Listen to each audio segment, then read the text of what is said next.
to our third day. We have some great stuff to look over today. We're from both Select Water and the Wyoming Water Development Office. We want to welcome you all for traveling clear across the state to join us today. We're going to start with a roll call. Okay, thank you, Mr. Chair. Commissioner Choma? Here. Commissioner Glick? Here. Commissioner Hosey? Excuse.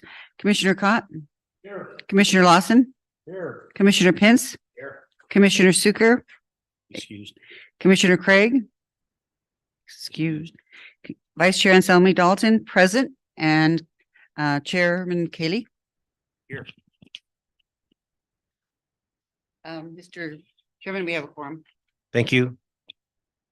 Are you guys going to wait for your roll call or do it now? I think we will wait until two members join us. Thank you, Mr. Chairman. Thank you, Ms. Chairman. Okay, with that, we need to do some office stuff here. We need a motion for vice chair to be able to sign for some of the work that we've done earlier in the week since our secretary is not. Commission? I'd like to make a motion. That Commissioner Anselmi Dalton have the clearance to sign any commission documents in Commissioner Craig's absence. Do I have a second? Second. Any discussion on that? Commissioners? We have a motion and a second. All those in favor say aye. Any opposed say no. Motion carries. Hey, Jason, our fearless leader, we're ready. Mr. Chairman.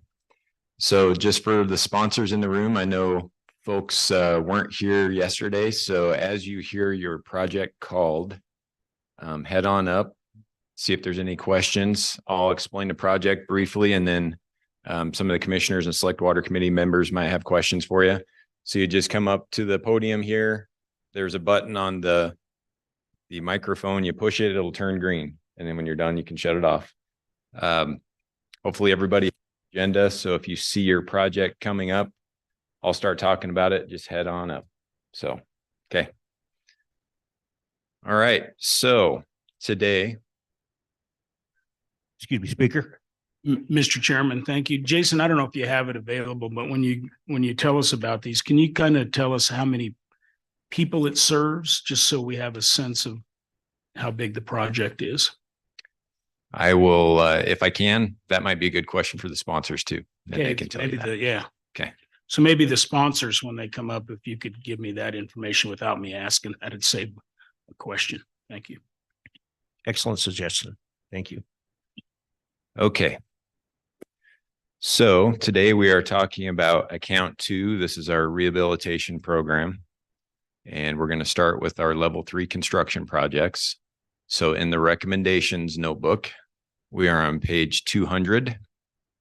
I'll give everybody just a quick minute to catch up. And I handed out a piece of paper today that has all the projects that we'll be running through out of account 2, just so you don't have to switch back and forth between the e-notebook and the recommendation notebook.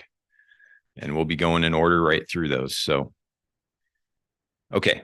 So the first project for your consideration is the Bridger Valley Joint Powers Board Tank Replacement 2024 project. So Bridger Valley Joint Powers Board gets raw water out of Meeks Cabin and State Line reservoirs. They treat that water and then they store it in a number of tanks. And one of their existing tanks leaks pretty bad and is going to be required to be replaced.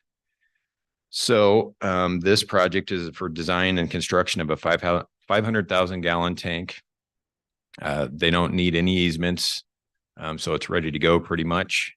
And the total project cost would be $1,457,000. As all these projects we've been discussing over the last day or so, we recommended a 50% grant. And the one thing I would point out here is that this project will be contingent upon that transfer of $7 million from account 1 to account 2 as we discussed yesterday. So we have the sponsor online. And we'll see if we can get that running here. Is he Mr. available? Anderson, Mr. Anderson needs to turn on his mic and his video. Okay. Did you hear that? You need to turn on your microphone and your video.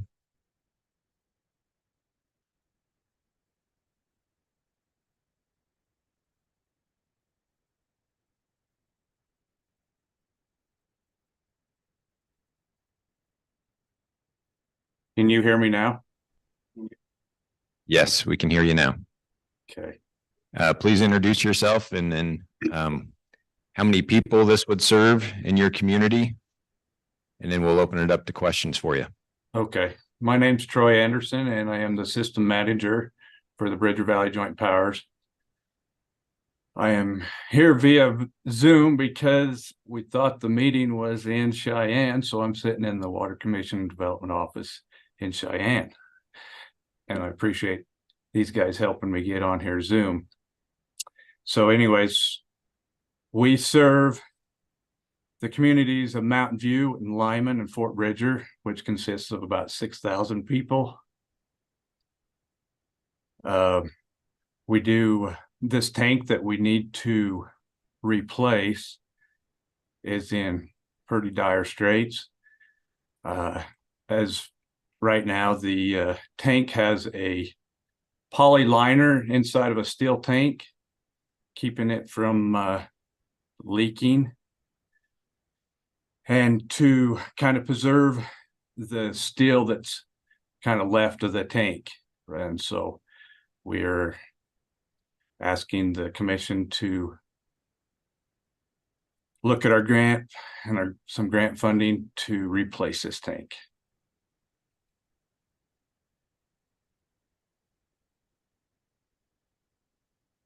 Questions for Troy? Any questions? Troy, I have one question for you. Are you planning on repurposing the old tank for recreation water or something else by chance? I think, I don't know for sure exactly what we're going to end up doing with that tank in the future. I think we'll try to use it as long as we can. And then I don't know if we would actually tear down and at that point in the future, maybe rebuild on the same site another tank.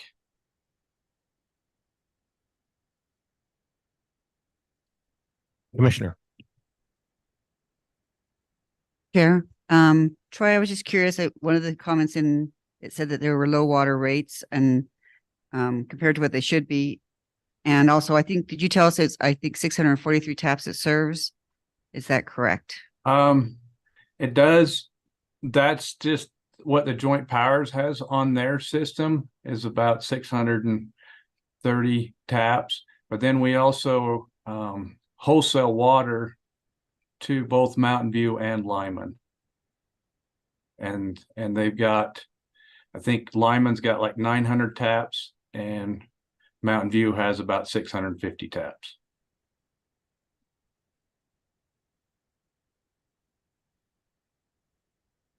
Any other questions, Chairman, Commissioner? Troy, are you applying for any federal funds or for this project? Yes, we are applying for an SRF loan along with this. If we receive this loan, we are in the process of applying for the SRF loan to match the 50 or to do the other 50% of the grant funding.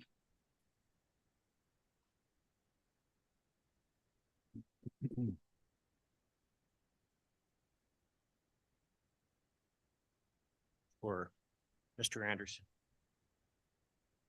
No questions? Thanks for dialing in. I'm sorry you had to drive so far. I should have just went to Casper. It would have been a little closer for me. Oh, I'm sorry about that. That's okay. Before we get into the next one, with the select water would like to do a little bit of housekeeping. Okay. Mr. Chairman, and I should have done this before we got started, but I just wanted to let everyone online and in the audience know the reason we didn't take roll call is because we have some conflicting meetings. We have a minerals committee meeting that several of our members had to attend, and then we have two of our members giving a report to the irrigation district convention. So they're over at the Ramcota and they'll be with us shortly. And thanks to you guys who are here tonight or today for the good dinner last night and the company as we talked about important issues for irrigation districts. Also, we don't have to vote for a while until the CMAR, the construction manager at risk section. So we won't have to vote on anything. We'll just take a roll call when they get here, just so everyone knows. And Senator Guru online, just so you know what's going on in the room here.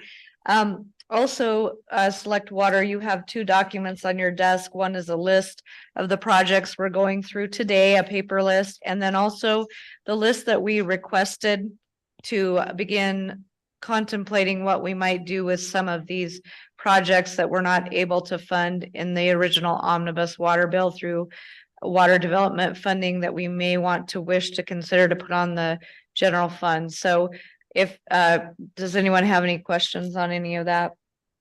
Okay, seeing none, thank you for your latitude. Mr. Chairman and Madam Chairwoman, I just emailed Senator Guru that prioritization list as you were talking, so hopefully he'll have it now too. Thank you, Director. I appreciate that. And Senator Guru, if for some reason you don't get that, let us know. Thank you.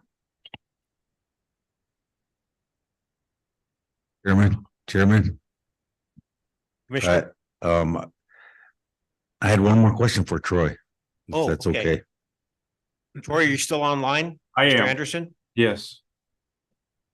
we have another question for you. Okay, with that federal funding with the federal funding that you're applying for, is that or applied for?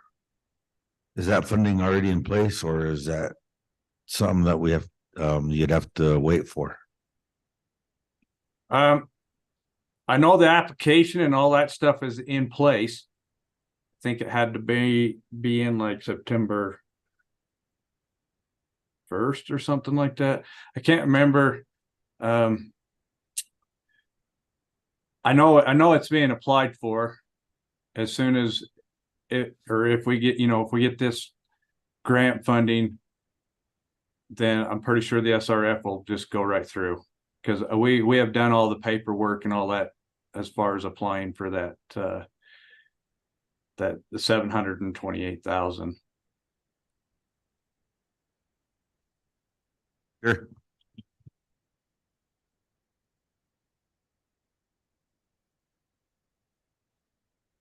Yeah, thank you, Mr. Chairman. A question, and I don't know if it would go to Director Mead or not, probably more to Director Mead, but corrosion protection for water storage tanks. Do we currently deploy any such use of corrosion protection to stop? I've heard this before about the tanks rusting, and it just kind of dawned on me that do we do corrosion control, cathodic protection, CP or impressed current, whatever be the case, to stop corrosion? Which is that was the question I have. Thank you, Mr. Chairman. Mr. Chairman, I believe if the engineers thought that was appropriate, there would be probably cathodic protection of some sort associated with that, depending on the types of soils we're dealing with and things like that. Yeah. Follow up. So that's something I do professionally.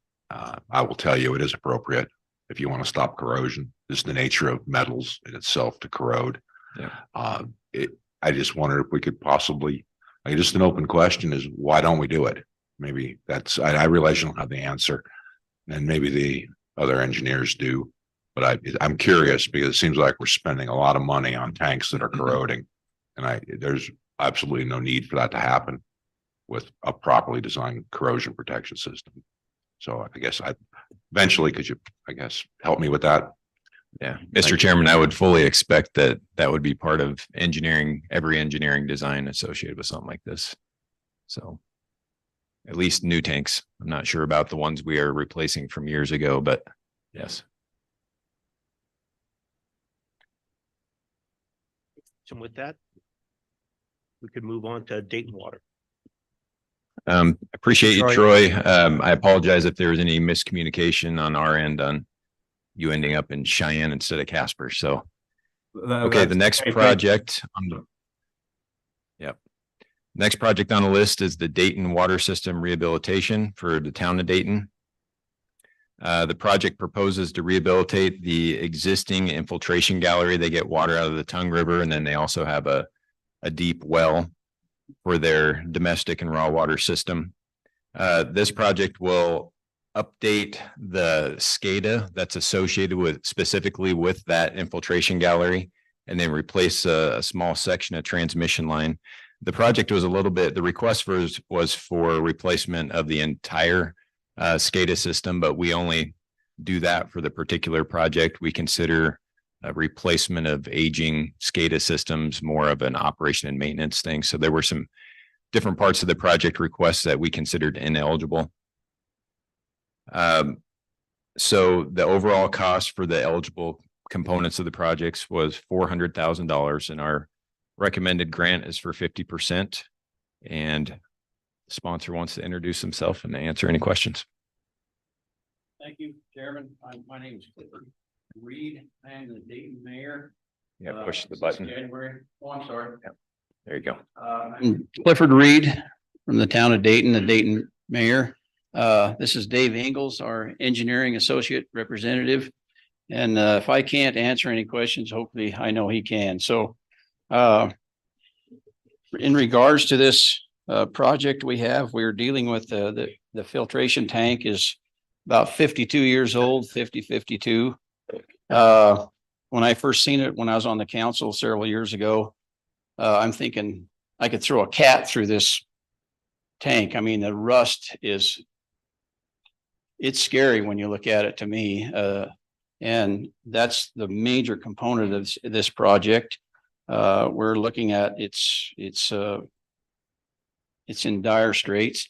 We're looking at replacing it with a stainless steel filtration tank. The infiltration system has never been overhauled that I know of since I've been on the council and before. The SCADA system, like this gentleman says, everything is aged. We serve a population of about 850. We are very fortunate to have a well in addition to our water treatment plant. We use it quite often when our river from the runoff has a lot of turbidity in it. But if you have any questions for me, I'm happy to answer them, or Mr. Ingles can as well. Thank you. Mr. Mayor, how many people are served? About 850. 50, thank you. Yeah. Yeah, we're a small community. Any questions for the mayor? Any questions? Select water? Oh, Commissioner? Yes, Mr. Mayor, I guess just to follow up and not to, beat the cathodic protection, and maybe Commissioner or Senator Kolb can add to this. Does stainless steel also require cathodic protection? What kind of protection? I'm sorry. Electrical protection to prevent rust? Probably not, I guess. You know what? Can I defer to my engineer on that? I'm not sure about that. Mr. Chairman, again, Dave Ingles, Engineering Associates, and answer your question about stainless steel. It depends upon the corrosivity of the soil. Generally, stainless steel is sufficient. And as the mayor indicated, the infiltration gallery pipe or casing pipe that's going to be installed will be slotted stainless steel. So depending upon, and I don't anticipate, quite frankly, that the soils would be that aggressive adjacent to the river that it would require additional cathodic protection, but that would be part of the design process to make that determination. Thank you. Commissioner? Thank you, Mr. Chairman. I just have a question, Mayor. I know that some of the costs were ineligible because they considered them operation and maintenance. Your average bill for 5,000 gallons is $29. And for 5,000 gallons in Bridger Valley, it's $51.50. Have you thought at all about raising the rates? I know maybe maybe the problem in Dayton is that it's maybe an older population with fixed income, but I just was curious if you're thinking of changing that rate at all. We do have an aged population. It is more of a retirement community compared to Manchester and Sheridan. I'm sorry, forgive me. We do raise our rates 5% every year. We know some communities that haven't raised their rates for years, and then all of a sudden they come in with a 20 or 30% rate. And it's devastating to some of the constituents in town. So when we do that every January or February, we have a 5% rate increase. Try to keep it minimal, but yet we know that our costs, maintenance costs and everything is going up as well. So yes, we do have that built in. Any other questions? Commission? Select water, any questions? I just have one other question for you. We was talking about the stainless steel. This tank isn't stainless steel, is it? Pardon? Is this tank is not made from stainless steel? The one we're dealing with now? Yeah. No, sir. And the new one? I believe it is stainless.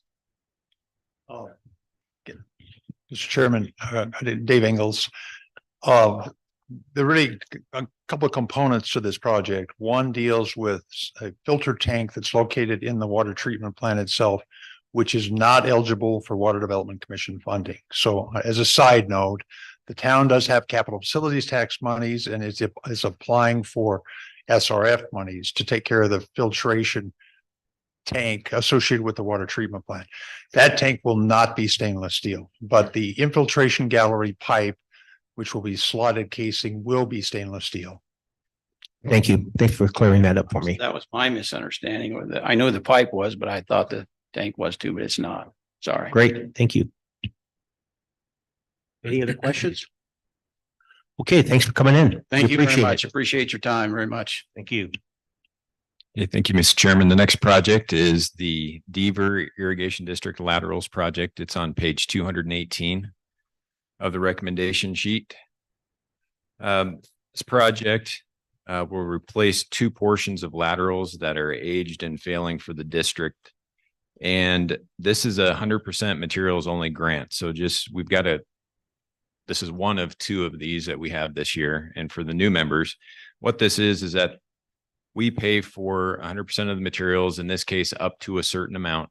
And then the sponsor, in this case, would use their own crews and gives them, I guess, the ability to keep those crews busy over the winter working on construction projects and keep those guys working.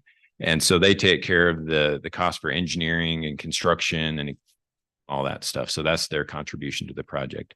So with that, I'd ask, go ahead and state your name and see if they have any questions. Mr. Mead. Mr. Chairman, my name is Jerry Dart. I am the manager of the Deaver Irrigation District. And as Director Mead had mentioned, the scope of these projects, these two individual laterals are small enough that I can accomplish this work myself, but they're problematic enough and they've been on our master plan for some time to take care of. Unfortunately, we're talking about steel pipes and concrete and spanning drains, and they've corroded and they're ultimately going to end up failing. So I've asked that maybe we could push these projects forward. They don't serve a tremendous amount of acres or a lot of people, but they're vital. They're vital to the people that they do serve. They are not large in scale, and I hope that I should be able to accomplish both laterals in one construction season, which would be in 1 year. The pipe dimensions are 15-inch and 24-inch, and they're not huge spans, 1,000 foot on the 15 and 500 feet on the 24. These are common sized pipes. I think we should be able to get the bids in, hopefully within our budget. And our contribution will be, yes, of course, the engineering, which we've already begun, and our construction that we'll take care of. And we hope to just get this done and get it out of the way. And we appreciate your consideration of our projects, Mr. Chairman. Thank you. Speaker. Mr. Chairman, so just give me a rough idea how many acres it serves. The D44, Mr. Chair, serves 46 acres. It's a one farm unit, but it's 1,200 feet to get to there in this concrete ditch. The D56 pipe chute is a transmission chute that drops water off of a steep hill from a Coanda screen. It directly serves around 100 acres and indirectly serves 3,000 acres. If I choose to divert water from the Deaver Canal down the D56 pipe chute, I don't have to run water all the way around my system to get to there. I can divert it through that pipe, cross Sage Creek, and off it goes, and it directly serves people above the town of Cowley. So.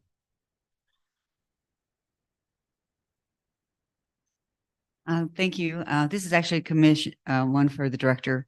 The request was for $145,985, but the recommendation was $172,000. So I just didn't know. I didn't see where the divergence came from. Mr. Chairman, our staff usually works with the sponsor, and if we think that the costs are coming in lower than what we would anticipate, then we talk to them and bump those up a little bit to make sure they have enough funding.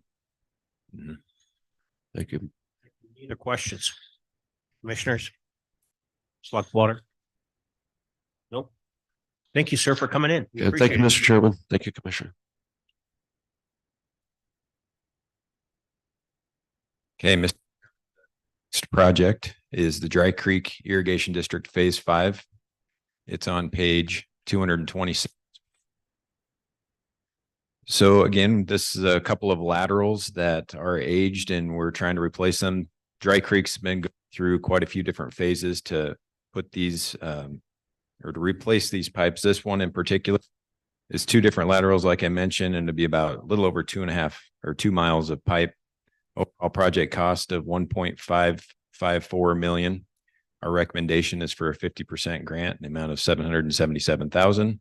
And this is another project that would be dependent on that transfer from account 1 to account 2. So, Mr. Chairman, thank you for letting me come up. I'm Roland Gardner, president of the Dry Creek Irrigation District. And as the commissioner said that this is phase 5. Our system's been in the ground 53 years and we're getting a lot of steel pipe that's failing. So that's why we've come, and we sure appreciate the support you guys have given us in the past. And as it says on there, our system covers about acres. And this one particular phase, it's probably about 500 acres on this phase. Any questions? Questions for partner? Commissioners?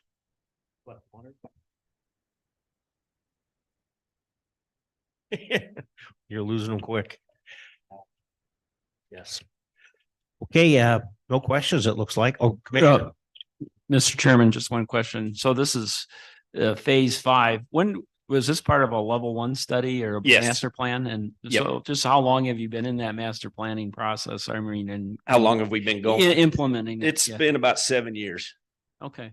Since we started, and the original master plan called for 20 phases, but we've kind of adjusted those phases a little bit as we've gone forward. We tried to pick the most problematic areas first and replace those first. And so we're probably getting close to about half done with replacing that pipe. And it sure made a good, it's really helped our irrigation season that we patched those leaks and kept more water in that pipe. And again, we appreciate your guys' support.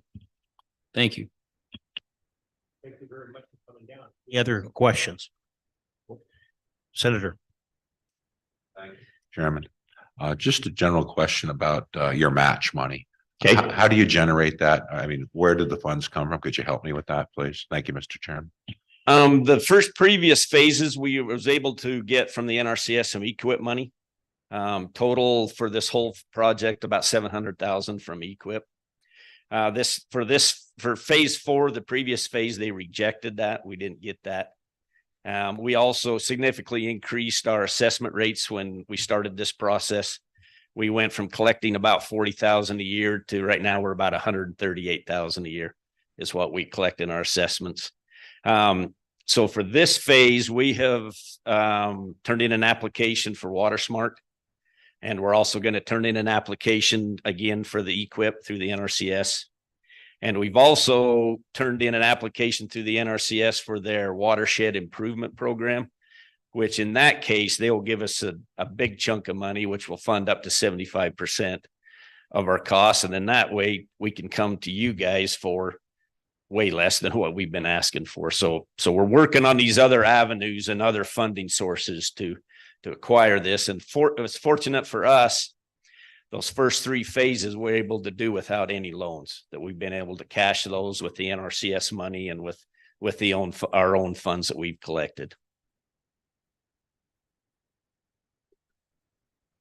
Mr. Chairman, thank you. And you might have mentioned this, but I was out. How many acres does this serve? About 3,600 acres total. Okay, thank you. Questions? Questions? Thank you very much for coming down. We appreciate it. Thank you, Mr. Chairman.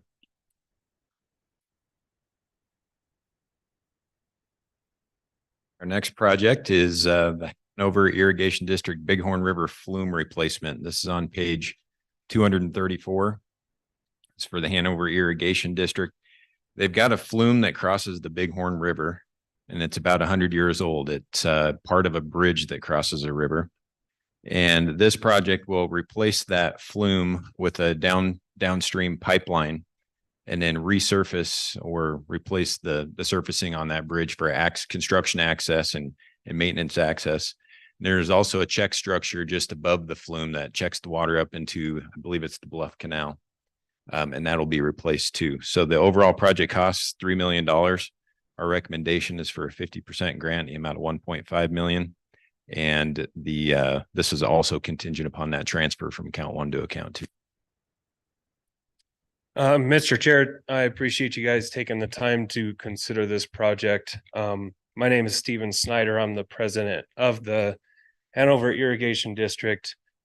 Just to give a little bit of history for us, we started a level 1 study, I believe in 2018.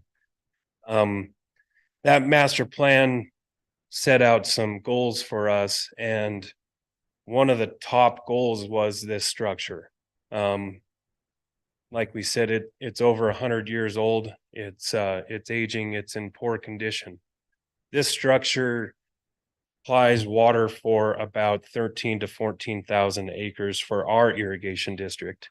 It also supplies water to 3 other irrigation districts: the Bluff, the Upper Bluff, and the Highland Hanover Irrigation District.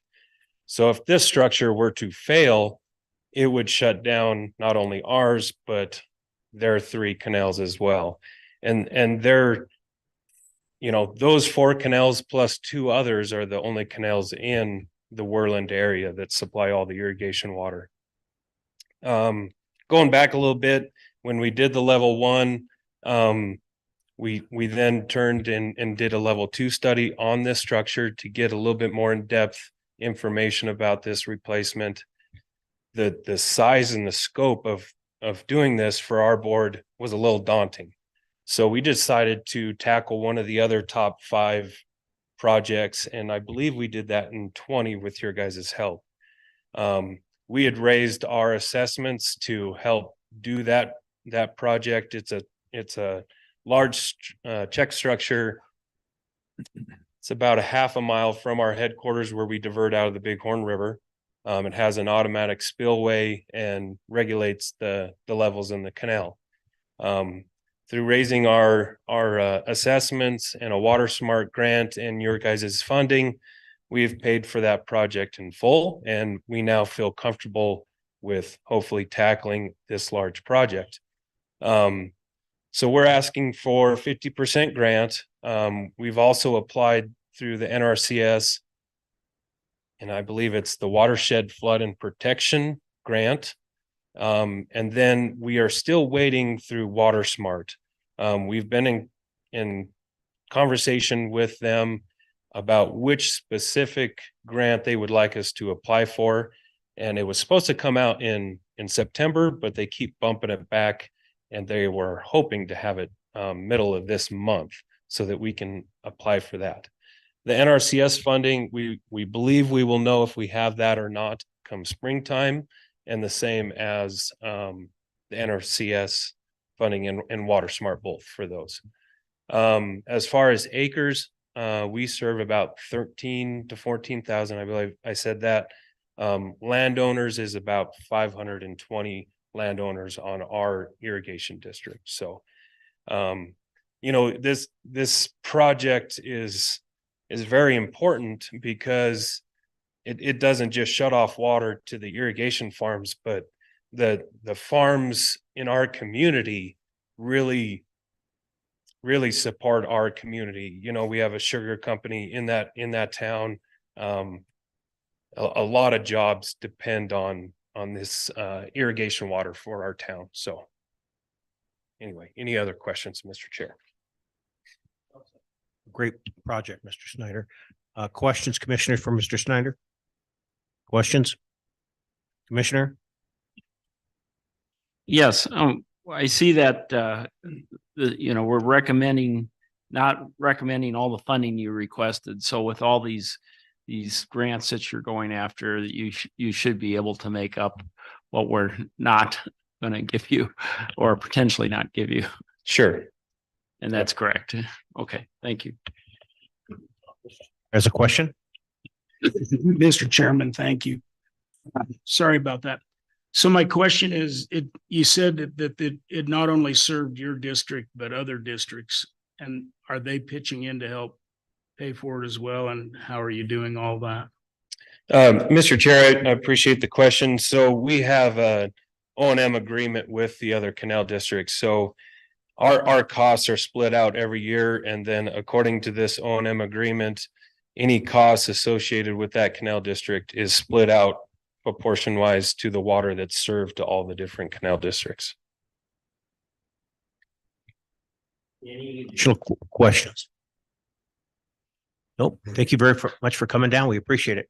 I guess one other thing, Mr. Chair, Sure. I forgot to mention, I believe it was this last spring, we had a meeting in Worland for failing infrastructure. And so I'd went to that meeting and took the representative from Tri-Hydro out there.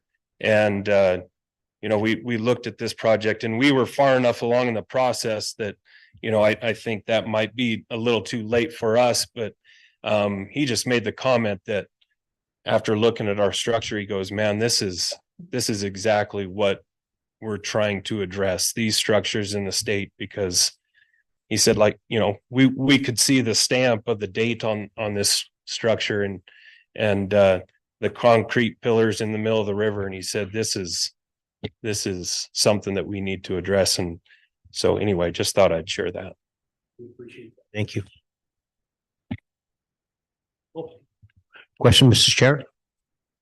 Thank you, Mr. Chairman. I just wanted to thank you for bringing that up. We received that report yesterday from the preliminary report, or was it the day before, from Tri-Hydro?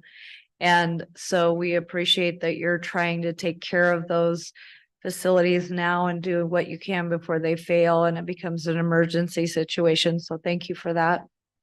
Thank you. Thank you. Thank you. Okay, Mr. Chairman, the next project on the list is the Kirby Ditch Irrigation District Pipeline Phase 2. This is on page 242. This is the second phase of this project. The first phase was in 2020. And as you may or may not recall, at the time, the cost came in significantly higher. And we requested that the project be phased down, yet still continue and get as much done with that first amount of money as we could. So with their first phase, they got some of their ditch put into pipe as well as a siphon replaced.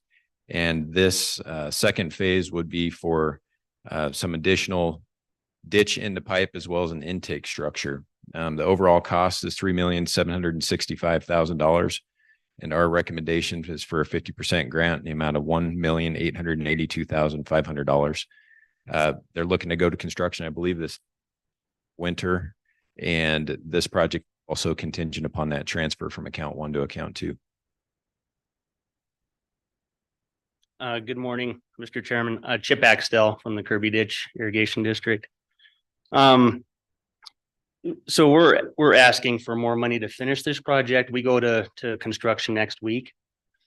We met with the contractor 2 weeks ago and they were finishing up a project in Sheridan. So they should be down and get that done. We're doing the worst of the project with what we had. I can't believe that the 2.3 million that we got before didn't cover the project. And when we got that, and in between getting the money and going to bid, things just went ridiculous through the roof. And so I hope that that we can get the funding to finish. So we'll do the middle of the project, and then with the next phase, we'll do the head gate to the beginning and where we ended to the spill. The spill is going to be new with this project, this first one. So we'll be kind of in the middle of a finish point. It's embarrassing to look at the cost and to come to ask you guys for the money, but we're working with WaterSmart also. And users, there's 53 users on our ditch, 5,400 acres in our district. Not many users, but quite a bit of irrigated ground. This part of the ditch, when we did our phase 1 level 1 study, wasn't part of the district. So since then we've added this last 3 miles of the canal to the district, kind of with the hope that we would fix the issues with this bottom part of the canal so they wouldn't have the liability. Before, it was the landowners that took liability for this last 3 miles of the canal. And so now it's a better situation for everyone, and especially when we get this done. So any questions? Commissioners? How many people are served in this? There's 53 individual payers. That would be, they've got families too, but there's 53 assessed parties. Great. Appreciate that, Commissioner. Thank you, Mr. Chairman. And Mr. Axtell, I just wanted to at least also note to the people that you are increasing your assessment from a really low assessment of $850 to $2,750, which is increasing your revenues. So that's going to be helpful in paying for the structures as well. So I do applaud that effort. We've always been very conservative in wanting to keep that number low, but $9 is probably not realistic anymore. So, Commissioner, you have a question? Could you just one more time tell us about the federal funds or other funding mechanisms you're using on this? yes. So with this last round, we got WaterSmart to match our funds from you guys, which I think it was 60% from you before. So they matched the 40 with that. And so we didn't need a loan for that. We're going to go through WaterSmart again. That's a very lengthy process, but I think we'll be successful with that. But NRCS also, and we're going to do everything we can to not have a loan additionally after this too. But if we have to, we will do that. I think it's that important. So, any other questions, commissioners? Select Water, any questions? Speaker? Chairman, not a question, but it just astounds, as it does you since you're footing the bill, but it just astounds me what anything costs anymore. I mean, you guys alone are, I was just figuring, gonna pay $345 an acre just on this piece of that. That's and 3 years ago, it wouldn't have been that way. You know, if we had got it done before COVID hit, and I don't know why the cost of things has gone so high, but that's the reason, you know. Yeah. Well, good luck. Thank you. Looking for the alternative ways to pay for these projects. Everybody should probably knows this, but you know, you can't get your projects done if you don't go out there and find other ways to pay for these type of projects. It's just too much for the state to carry. So we do appreciate it. Thank you. Well, and thank you to every one of you guys too. It's a big deal that you're willing to step up and help people like us on our little ditch. So I appreciate it. Thank you. Thank you. All right, Mr. Chairman, the next project is the Laramie Dallin Diversion Rehab. That's on page 250. This is for the city of Laramie. The Dallin diversion diverts water to about 2,500 acres of irrigated ground at, out of the Laramie River. The sponsor originally asked for a 50% grant and a 50% loan. The total cost of the project, $2,275,000. We are recommending just to provide the grant funding in the amount of 50%, or $1,137,500. And once again, this one is contingent upon that transfer from account 1 to account 2. Mr. Chair. Jay Smith, City of Laramie. We also have Janine Jordan, the city manager, here with us today. This project essentially is to remove and replace the Dallin diversion and the headgate structure. It serves approximately 2,500 acres. And to go ahead and talk about the funding piece a little bit, because of the level 2 and the completeness of that report, we were able to go ahead and move almost immediately to look at NRCS and other funding opportunities. So we are already moving down that path to come up with the other amount we need, because the city also, as this committee and this commission has said before, for the city to have some skin in this game. So we're going to have some money in that. We're also going to maximize the federal funding piece also. And so with that, I would stand for any questions. Some questions, Commission? Thank you, Mr. Chairman. Mr. Smith, my largest concern is just that it may be 2,500 acres, but it's only serving 2 landowners. And so that's pretty small. And I wonder what the assessments are. I didn't look that closely, I apologize, but it seems it's $1 million too. Mr. Chair. Yes, Commissioner. The city of Laramie is this pretty much the sole owner of this. So there are no assessments. The city of Laramie essentially pays for this out of the Water Enterprise Fund. And the financials on the application and the forms you're looking at are slightly misleading, because there are some capital projects in those costs. We lease out about 11,000 acres. And so we have they run cattle. We hay both ranches every year. So again, there's one private landowner, and they have roughly, I would say, about 7% of the acreage at the end of the ditch, but the rest of the acres belong solely to the city of Laramie. So again, the assessments, there are none. Jay, thanks for clarifying that. Any other commissioner?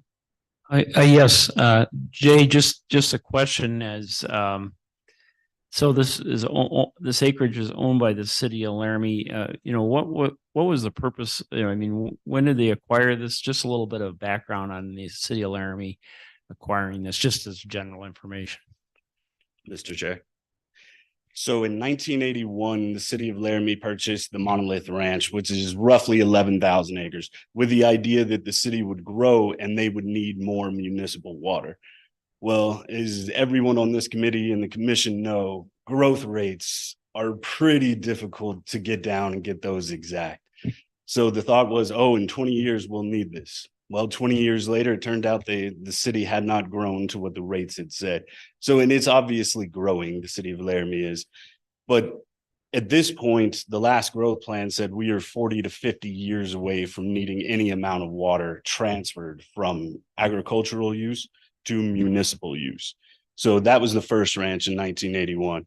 In 2022, last year, we purchased 4,700 acres of the Bath Ranch, which was split between the U.S. Fish and Wildlife Service and the Conservation Fund at that time, and the city of Laramie. But essentially, the reason for these purchases is our recreation. Like right now, we have HMAs, we have a public fishing access. We work heavily with Game and Fish to get some of that out there. We haying operations, so we hire local contractors to come out and hay this. So these lands are a pretty large boon to the local economy, especially the local ag economy. So, but that was the main reason, is they purchased it then as a savings account, essentially, for water into the future. Follow-up question on just a comment on that. Congratulations to the city of Laramie for looking ahead and planning for their future. Madam Chair, you have a question? Thank you, Mr. Chairman. I do. What is your prioritization as far as rehabilitating these structures and things like that before, I mean, do you prioritize this above purchasing more properties that you may not need for growth in the future yet? You know what I'm saying? If you've got money in the bank and you're buying more property up with which you haven't needed for growth yet, and it's 40 to 50 years away, how did this structure being replaced rank on your list before you went and bought more property? Mr. Chairman, as everyone in the ag world, like it's a common thing. Sometimes opportunities pop up, right? A neighbor is going to sell their property, and you may have a number one priority of we need to get this diversion fixed. But when you have an opportunity that you cannot pass up, that is that. And again, I must apologize. I was not there in 2022, but I will say the number one priority at this moment is because agricultural operations and water delivery are the number one priority. So this is up there. Mr. Chair, thank you. I'm Janine Jordan. I'm the city manager for the city of Laramie, and I appreciate your question. It has been a goal of the city since the acquisition of the Monolith Ranch in 1981 to, if the opportunity arose, consolidate and purchase the remainder of the Dowland right, the Big Laramie, which is one of the most senior rights there. When the Bath Ranch, which we now have learned was actually historically the Hart Ranch, so you may hear us call it both of those names interchangeably.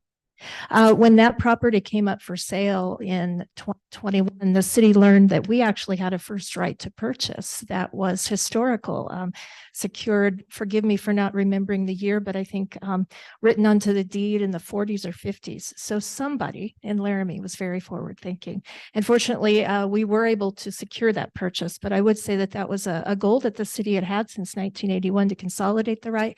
As far as priority for future acquisition, we do now own the majority of the Dowland right, and I have no indication from my elected officials that there's further acquisitions in play.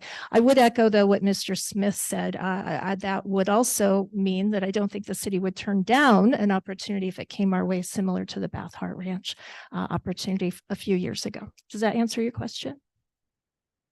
Okay, I'm happy to elaborate if there are points you'd like to know about. I would also mention the Dowland ditch was in level 1 and 2, I think, when the Bath property came up for acquisition. And the only reason that we were able to do that is through a very constructive partnership with the Conservation Fund, who actually kind of bridge financed the initial acquisition for us. Speaker. And thank you. So what happens if we don't fund this? So what goes on? What happens? What's the next move you guys would make?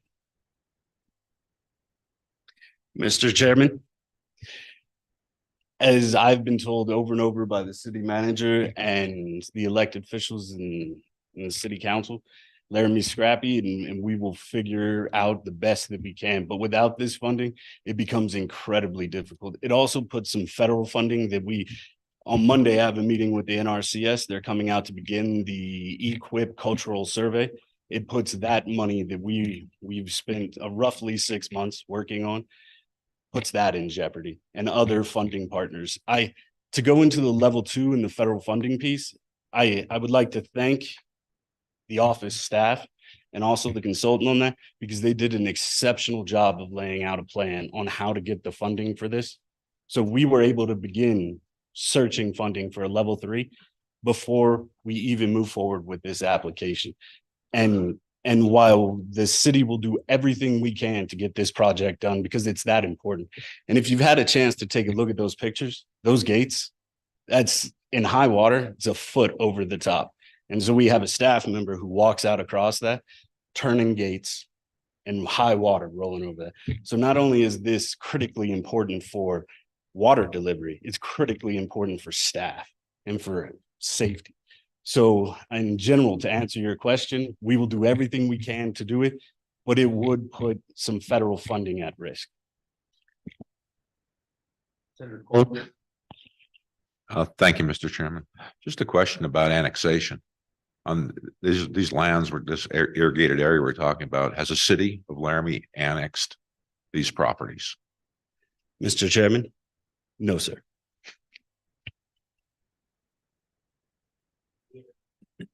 Commissioner? Speaker? Chairman, thank you. And, when I run the numbers, this is over between both what the state would put in and you would put in is over $900 an acre.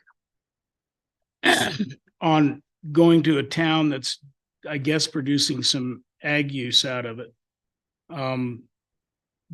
But it just seems incredible. This is not farmers out there scrapping for a living. This is a town wanting this diversion at $900 an acre.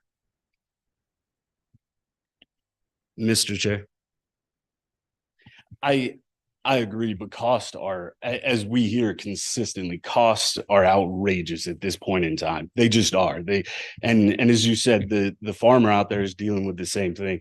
But I think it's important to remember that the city is not this entity, right? It's the people who are paying taxes in there, and this was bought for their future and for the good of the citizenry. I also think when we're talking about cost and we're talking about what this looks like, these typically have risen, and I wish I could tell you, oh, well, we could cut this down and we could do this and we could. The best use of that money, I could say, is that we hire contractors. We have a haying crew. We have a lessee who is a local person who's out there, a local entity that this truly benefits. The city runs water and puts water on these lands. But then we have another entity, another private landowner, or not a private landowner, but a lessee who's out there running cattle, wintering cattle, who's haying, who's getting silage, who's feeding. So I do think the benefit of this is not only in the ag world too, because we have recreation, we have multiple use out there, we have hunting, there's a lot of benefit to this. And we have wildlife habitat and all that. And I think it's important to look at that number, but also look at the larger picture too. Senator? I mean, just to continue this conversation, what you've said so far, and what I understand is this is buy and dry. And that's the end game with this whole thing. So any short-term thing you're doing now, say agriculturally or whatever for the area, that's not going to be the future because that water is going to be diverted for the city's use, which, I understand why, but am I wrong on that interpretation of it's buy and dry? Thank you, Mr. Chairman. Mr. Chair, I will take a stab at that from my perspective, and then I think the city manager can elaborate a little bit on that. From my perspective, my position at the city was hired to manage the water rights and to manage these agricultural properties with the policies that the elected officials have told me, right? Is we've all heard the people's business. Whatever the people will is what we will do with it. But if I've done my job correctly in 25 years, or 40 years, whatever that is, whatever that date is, when that comes along, hopefully I've done a good enough job on the ranches that we do not have to pull all of the water off. Yes, we may have to dry some acres, right? At some point that'll happen, but hopefully not all of it, right? I've done a good enough job with consumptive use and managing that. Well, and not just me, there's a staff. So, and they deserve way more credit than me. They're the ones moving tarps. Mr. Chairman.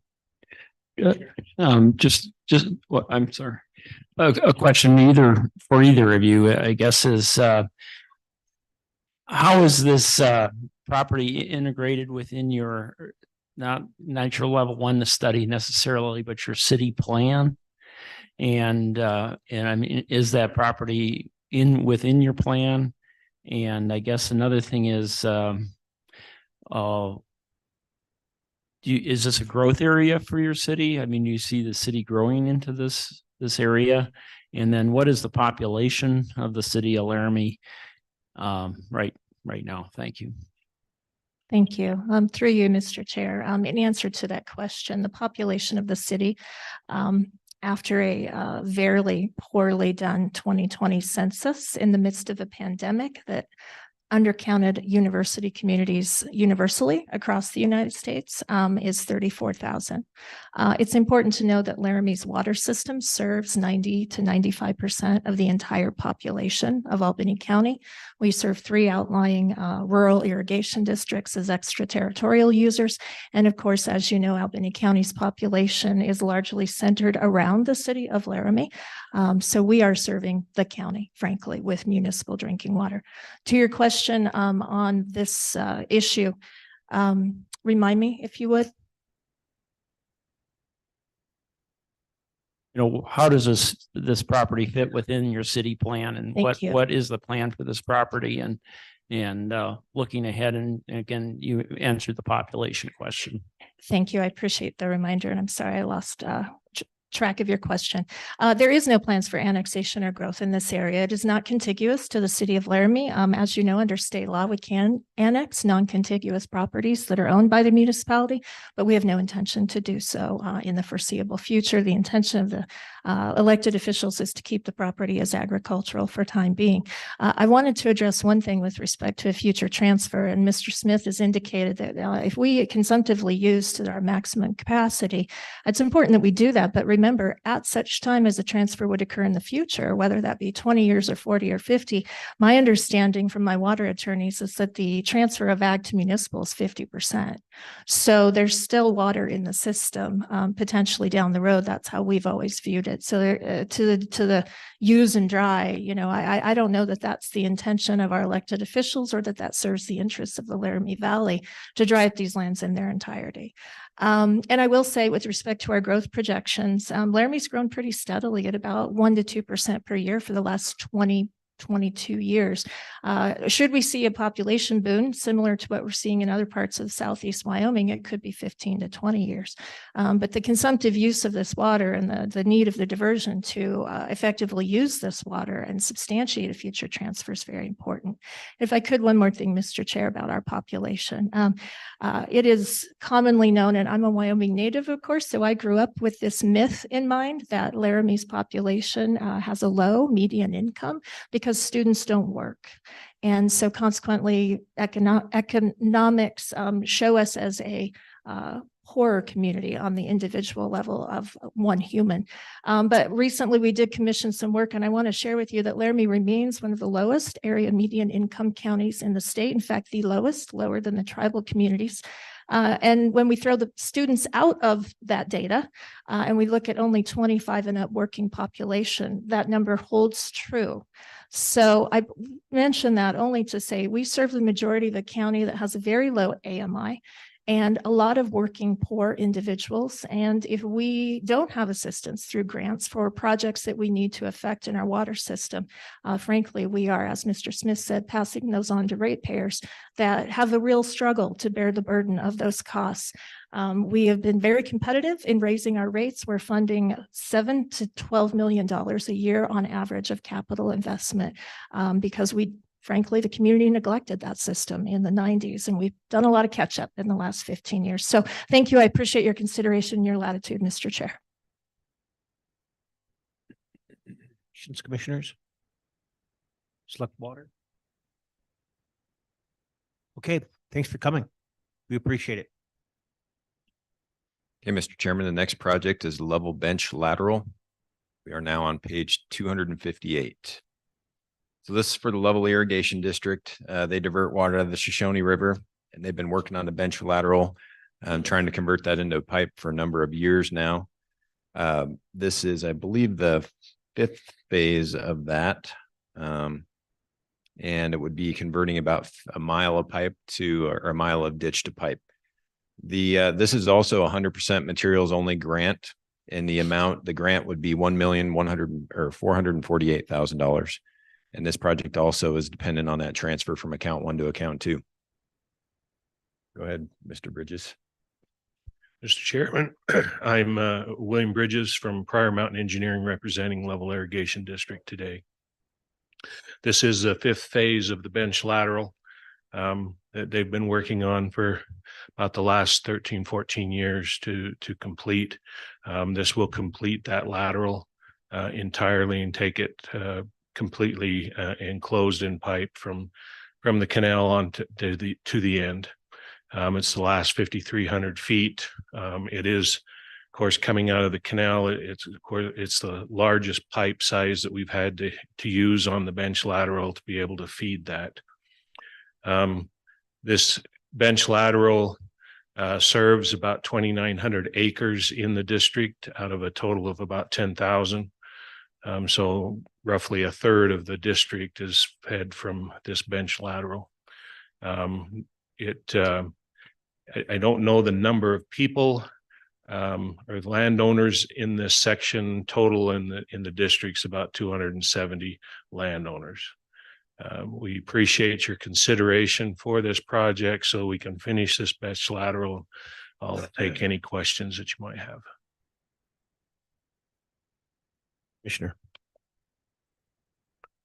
Thank you, Mr. Chairman, and hello, Mr. Bridges. Good to see you again. My only concern is that you aren't changing the assessment. I mean, we're putting in, 1 million, basically 1,500,000, and the assessment beforehand is $14 and it stays $14, which is pretty low compared to other communities. Have you assessed maybe raising that part, the assessment? Mr. Chairman, yes, the district has considered raising the assessment, and that is part of their plan to be able to raise that again to, of course, it's just like any place is trying to get by farming and try to keep that to a minimum, but they understand that they're going to have to do that to be able to complete these projects.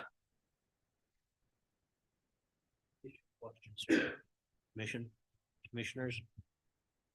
Select Water, any questions? Okay, thank you very much for coming down. Thank you for your consideration.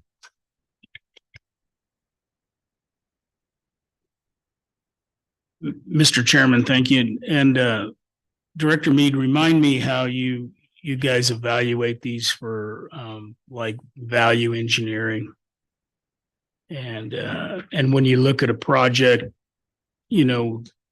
based upon its degradation, in other words, how poor it looks versus, how do we determine what's the want and what's the need? And then how do we value engineer these, ensure that they have value engineered, other than, I guess, they're a farmer's gonna, because can't afford it. I'm curious how we do all of that as an agency. So, Mr. Chairman, a lot of this work is done in our planning studies where we're trying to understand what's the best alternative to replace a particular structure, whether that comes out of master plans or some of the more complicated projects then that come out of master plans would go into a level 2 study where you might have different options and what's the most economical way to get that accomplished. The value engineering, I would say, is more left up to the engineer that's hired by the consultant. But as I mentioned yesterday, there are opportunities where our office and our project managers that review their work in regards to their plans and specifications. If they see something that looks odd or with their experience could be done a little differently, then we'll point that out to those engineers and try to get that changed. Yes, my concern would be, as we all know, many of these federal grant matches, right? So NRCS, they over-engineer everything.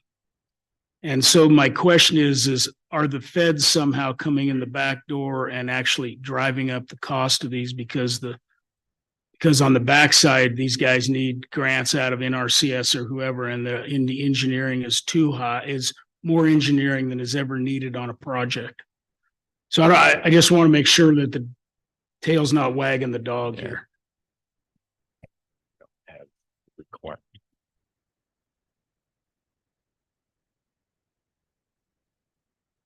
I just say in general for these water smart grants, they are not adding on their engineering on top of it. Some of the NRCS projects, depending on the grant funding that they do get involved, it depends on what level. Sometimes it's a percentage, sometimes it's a dollar amount, but generally what we're seeing on those, an example would be last year, Heart Mountain came in for 25% construction only. They had the NRCS grant, but all the engineering was covered by the NRCS grant. And then we participated in 25% of the construction costs. So in general, at least on the agricultural side, adding the federal funds has not dramatically increased the cost of the projects like we see when we use federal money on the municipal side. You know, I realize, you know, they're pretty stringent on their requirements, but do you guys try to work with the feds on any of this to, you know, I mean, ultimately the grant piece, you know, whoever's bringing the project there, whatever they have to pitch in is really not our business in a way, but it is our business if it jacks up the cost. And so is there a way we could be more, I guess, cooperative with the federal government to try to figure out if they feel more comfortable they'd allow some of this design? Because I'm seeing some nods of some heads in the back that this is occurring. So is there a way we could be, we could help that process that maybe NRCS or other federal agencies wouldn't, you know, wouldn't allow a better design or a more value added design? I'd say in general, at least the local NRCS office here in Casper has been very cooperative with us in reviewing plans and putting in our inputs.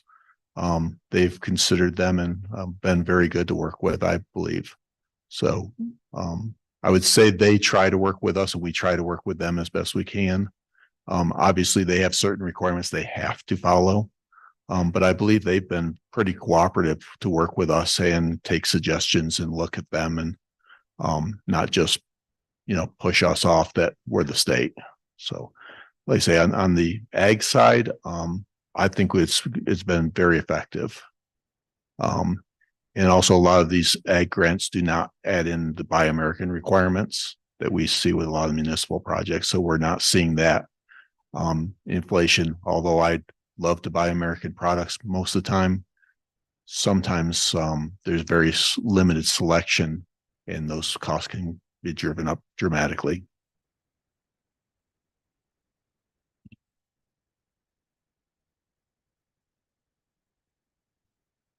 Moving on.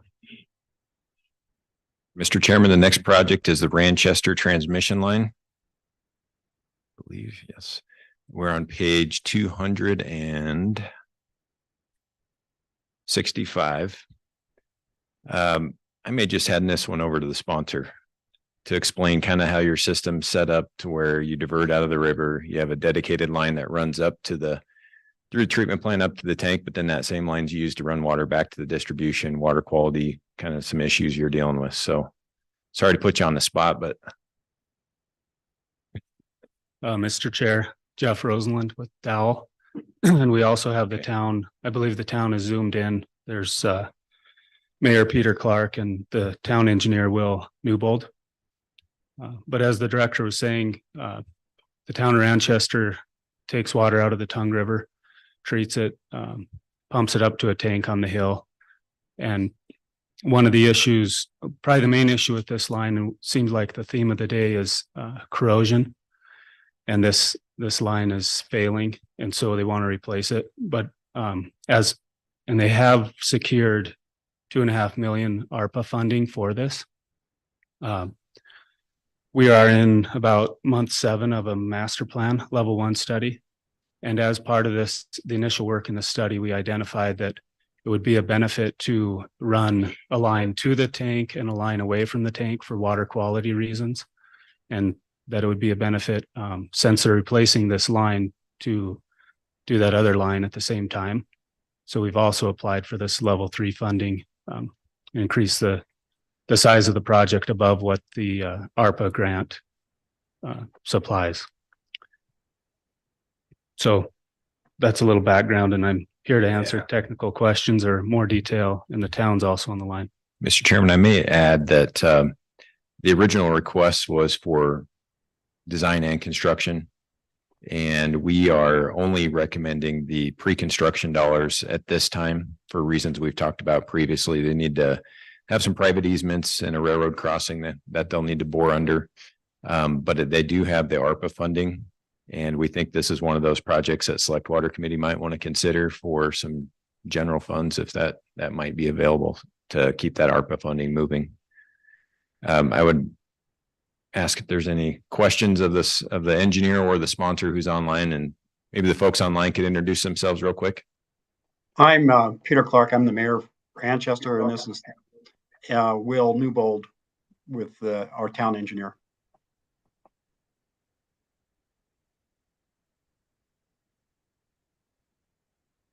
Mr. Chairman, thank you. Are you close to getting easements? And I don't know anything about boring under a railroad, but somebody said it's hard to get that. So how close are you? We have, Mr. Chair. Go ahead. Our plan is to use the ARPA funding to secure the easements. So we're working on that. I have those in place at this point. Thank you, Mr. Chairman. Since Senator Hicks isn't here to ask the question, have you talked to your delegation about supporting this? Should this go on the general fund? We would need support of the entire legislature to put that onto the general funds. Have you talked to your other senators and representatives in the area, and are they supportive? And would you be able to provide us a letter of support from them? Thank you. Mr. Chair and Madam Chairman, we did recommend that be done prior to the application. But maybe the town can speak to that. I believe they did talk to the representatives. We have talked to our representative. I haven't contacted the senator yet, but it's in the plans within the next week or two to meet with them. There will be a forum that I'll be able to talk to them directly all at once, the entire legislative group in this area. So we'll ask them at that point.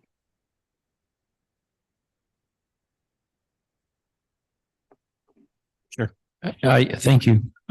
Just a comment, and this is echoing something that Speaker Summers mentioned is don't underestimate, and I'm sure that you're not, the time to take to work with the railroad. No, I have some experience with that. I'm a chairman of a natural gas line here, and we try to get under the railroad, and I am well aware of how much time it takes to work with the railroad and get them. We already have an existing easement under there. We'll have to correct it. Obviously, you have to change it, but we're well aware of the issues with the railroad. So.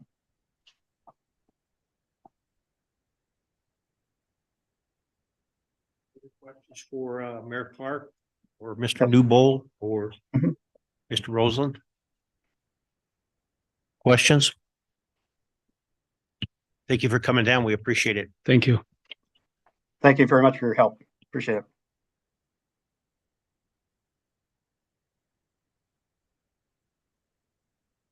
Next project on the list is the Wheatland tank replacement on page 273.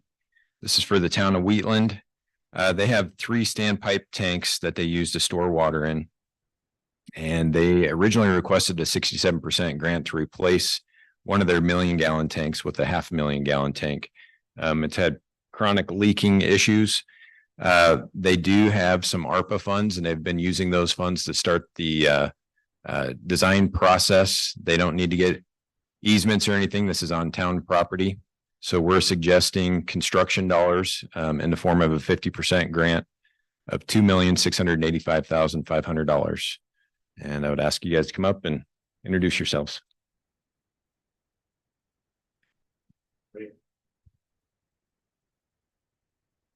Good morning, Mr. Chair, members of the committee, senators.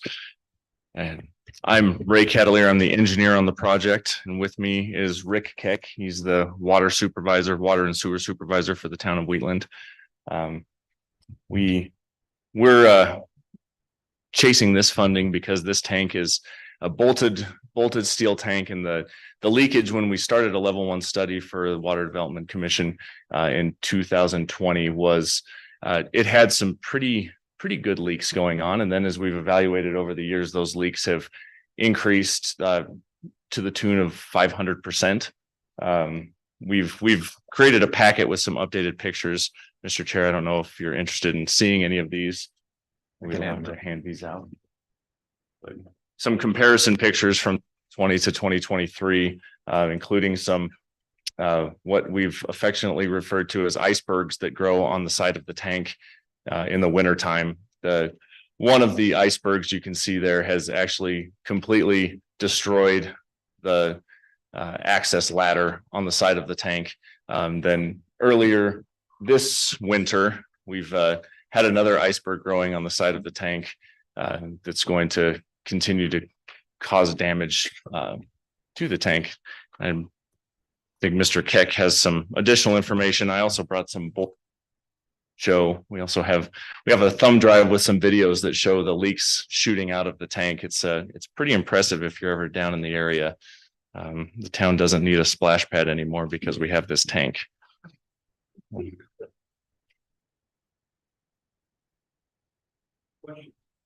Commissioners? Select water. Did this tank have any kind of cathodic protection on it ever? We weren't able to find, the tank was built in approximately 2000, 2001. And in the intervening 20 years, the records were disposed of. It is a bolted steel, glass fused to steel tank. And the cathodic protection, generally speaking, with those is when the bolts are tightened, they break the glass, and so you have cathodic protection from sheet to sheet of steel. And then there's potentially anodes and things of that nature in the ground, but we're not aware of any of the anodes. I don't believe the town is. So we're not sure, but the replacement tank will absolutely have cathodic protection. Any other questions?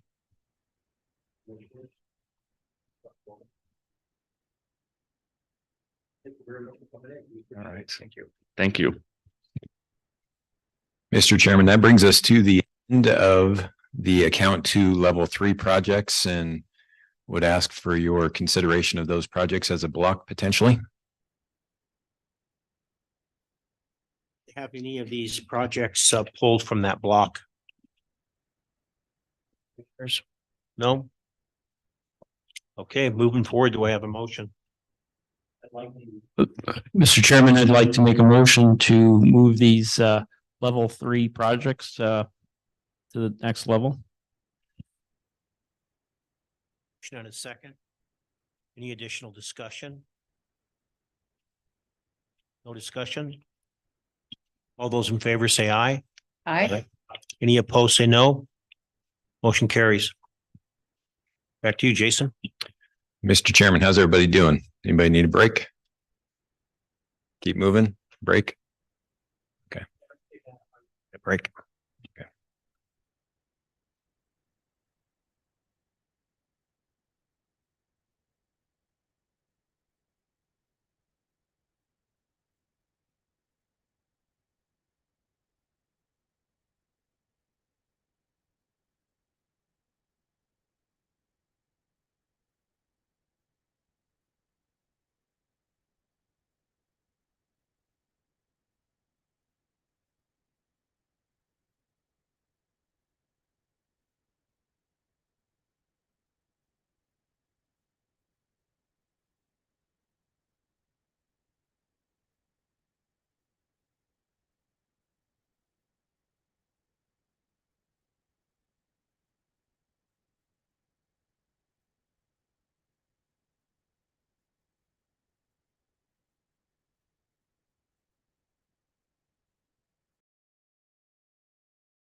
Okay, Jason, we're ready to move on, but before we move on,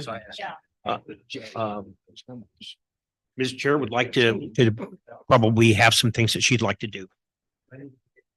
Thank you, Mr. Chairman. Now that our committee is back together, I would ask Donna to take the roll, please. Senator Ellis, Excused. Senator Guru, Here. He's online. We can see him. Senator Hicks, Senator Kolb, Present. Senator Larson, Here. Representative Conrad, Excused. Representative Craigo, Here. Representative Larson JT, Excused. Representative Nyman, Here. Representative Yin, Excused. Vice Chairman Summers, Here. and Chairman Steinitz. Here. We have a quorum, Madam Chair. Donna, did I hear you say Senator Ellis? I did. and Okay, you she's excused excused. her. All right, Uh-huh. thank you. For any business you throw our way now, Mr. Chairman, thank you. Okay, thank you, Mr. Chairman. We're on to account 2, construction amendments. So we're on page 285 of the recommendations notebook. Next project is Austin Wall Reservoir Rehab 2019 for the Austin Wall Irrigation District. Austin Wall Reservoirs had a history of seepage. And in 2019, the district came to our program looking for some funding to try to line the reservoir to reduce that seepage and do some work on the outlet works. At the time, the commission approved funding and the legislature funding for the outlet works, and thought, come back later or look for some additional funds or other funds for the seepage issue.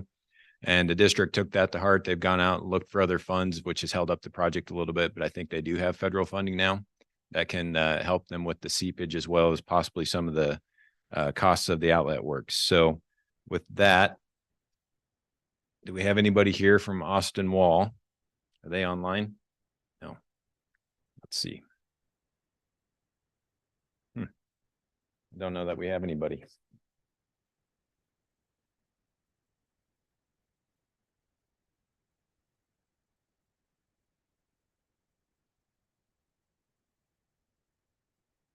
Jason Linford, and I could answer any questions if you had any. I might just add real quick. So the recommendation is to extend the reversion date from July 1st, 2024 to July 1st of 2026. There's no additional funding associated with this amendment. Is there any question about this time extension? Seems pretty straightforward. Any question? Chairman, I have a question for you. Commissioner? Are we gonna do this in a block? Yes. Okay. I think thanks. most of these are time extensions coming up. There might be something on maybe a contract coming up. So yeah, Thank you. Thank you. No questions. Okay, the next project is on page 286. This is the Eden Valley Irrigation District Systems Improvements 2019. This project includes design and construction of 1,100 feet of canal lining and a sand trap structure. They bid it 2022. Cost came in high. Again, not for this project. Bring that obviously. They have some Brio reclamation funding, but now they're looking at some NRCS funding instead to come up with some of those additional funds. So that's going to set them back a little bit on the timeline. Again, they're asking for a time extension, and the recommendation is for a 2-year time extension to that should say July 1st of 2026 instead of June 1st of 2026. With that, I'd ask the sponsor rep to introduce yourself and give us a little update.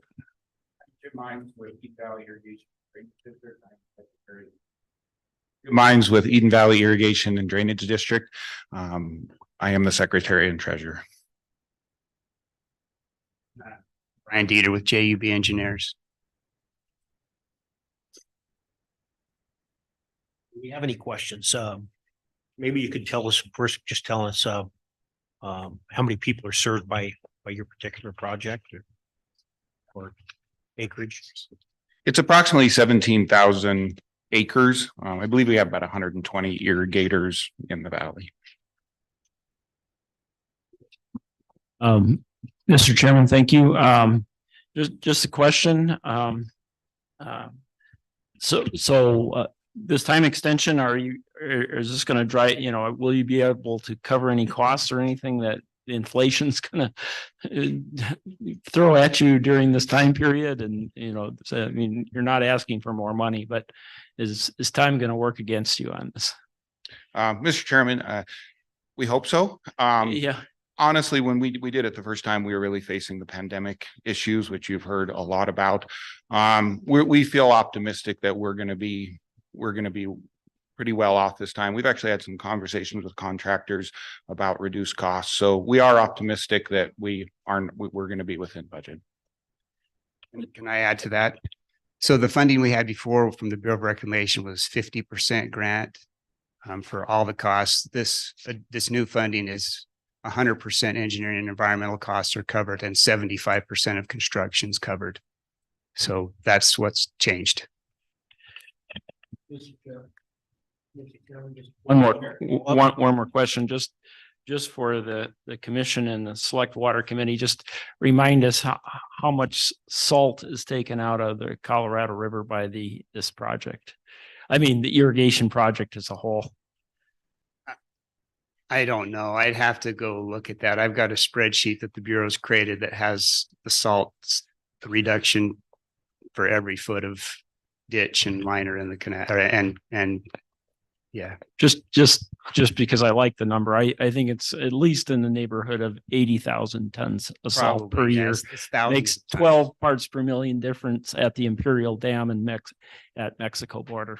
It's pretty significant. It's an important project. Any more questions, commissioners? Select water, any questions? Okay, thank you. Appreciate you coming down. I'd also like to say that, even though most of these coming up are just time extensions, we really do appreciate people coming down and supporting their projects. It's not too many that don't show up, but when they don't, we don't like that. So we appreciate you coming down and being here. I want to say thanks. You can go to Cheyenne and still phone in too. Almost any city in the state. Thank you. Thank you. All right. Thank you, Mr. Chairman. The next project is on page 287. This is the Interstate Diversion Structure Rehab 2019. This is a similar situation where the project sponsor went to get some funding through Basin States program that's held up the project a little bit. And they're also having some land access issues. They've got the funding secured, but they're still working through the land access issues. Asked for a time extension. And again, we're looking at a 2-year time extension to July 1st of 2026. And I believe we have some folks online representing the sponsor. If you want to introduce yourselves. Good morning, Madam Chairman and members of the committee. I appreciate you guys giving me the opportunity to come and meet with you today via virtually. Also online, I have Brian Andrew with Hanson Allen Luce Engineering. So the interstate irrigation and reservoir, we serve 23 shareholders, and that encompasses approximately 2,035 acres. And pretty much, what was expressed in the initially that we're here to try and secure a time extension for this project.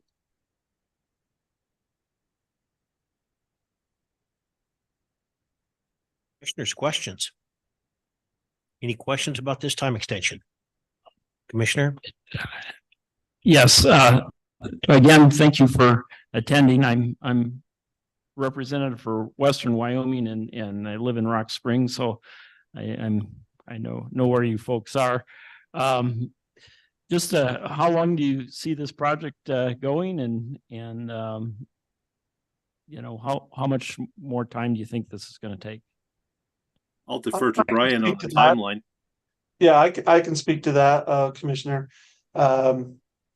We've got the issues that were, like I said, as the previous applicant stated, we had some issues with COVID and then some easement access.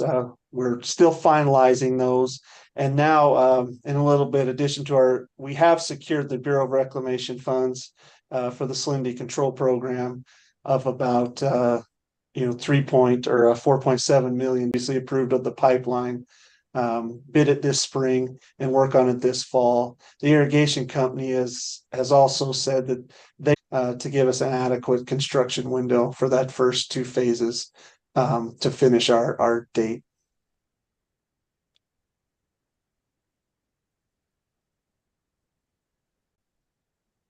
Senator? Thank you, Mr. Chairman. Just, could you help me out exactly where you're at in Sweetwater County? Because I'm not familiar with this, and it's just a logistics question. Absolutely. Thank you, Mr. Chairman. We're located on the north slope of the Uintas. So if you go from Green River Drive about 45 minutes southwest, right before you get to the Utah border is where you'll find us.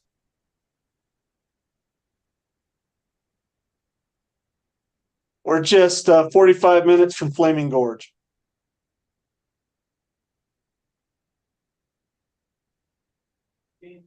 Hearing none. Thank you for joining in. We appreciate it. Okay, Mr. Chairman, the next project is on page 288. This is the Owl Creek Irrigation District Systems Improvements 2022 project. This one includes a main pump station, relift station, and inlet head gate. And they've bid the project. The bids came in high, and they're looking to, I guess, reconsider the design or maybe what needs to be replaced and reconfigure that a little bit. They only had one bid, so it might have been the timing of the bids as well. So they're asking they originally asked for a time extension and also an additional $1 million. Our proposal or our recommendation is to give them a 1-year time extension, but once they've rebid that out, if they need additional funds, then they can come back through the sponsor contingency fund when they're ready for that. Good morning. I'm Matt Brown. I'm chairman of the Owl Creek Irrigation District. And this is Paul Ward. He's vice chairman. We're both rancher farmers in Hot Springs County. This has been the most shocking thing in my life. And I might wait till you get those and have a chance to look at them. But anyway, this project, the original cost from the engineer's estimate was $6.8 million. And our current funding from WWDC is 4.6 million. And I round things off a little. And the Water Smart of 2 million. And then the next engineer's estimate came in at 8.1 million. And the expected cost after receiving a construction bid was 11.3 million. So this thing is just escalating out of control for a bunch of farmer ranchers. Anyway, what it consists of, our original project, is we have pumping plants out of the Bighorn River, pump into a canal. It goes roughly, 3 miles? Yeah. And then we have relift pumps that pump it into the upper canal. And that system was put into place basically the year I was born, 71 years ago. And we're both showing wear and tear. We both need replacements. But anyway, and I do not have a cold. I had my COVID-19 shot. Never had asthma in my life, and I developed asthma. So excuse me for that. Anyway, it's a very complicated system. And we basically have to build the whole thing or we don't build anything. It's unbelievable at this point. The one thing that we have looked at and considered after this bid was maybe break out. The most important part of this is the big pumping plant out of the river. if we could build that. Because right now we have a $4 million deficit. But if we cut the project and just build the pumping plant, we're still got a $2 million deficit. Plus we have the upper lift pumps that are going to have to be replaced or fixed. I'm a better sheep herder than a presenter. I apologize for that too, but we have a total of 4,200 acres that are underneath these pumps and about 105 producers. But like I said, it's a very complicated system because only basically a third of the Owl Creek Irrigation District is under these pumps. The rest of it is under Anchor Dam on up the creek. And those of you that have heard of the infamous Anchor Dam, it doesn't work either. So it's a heck of a mess. We did get funding from one of the, I think, two entities that got funding from the Water Smart. And so we're trying to tie all these together, keep them current so that we don't lose the money. I think one of our biggest questions is if we downsize our project and concentrate on the two or the four major pumps at the creek, or at the river, excuse me. Well, this group downsized our funding because that would be a change in scope. And we're already downsized so much we can't afford it, it looks like. But anyway, Paul, do you have anything to add?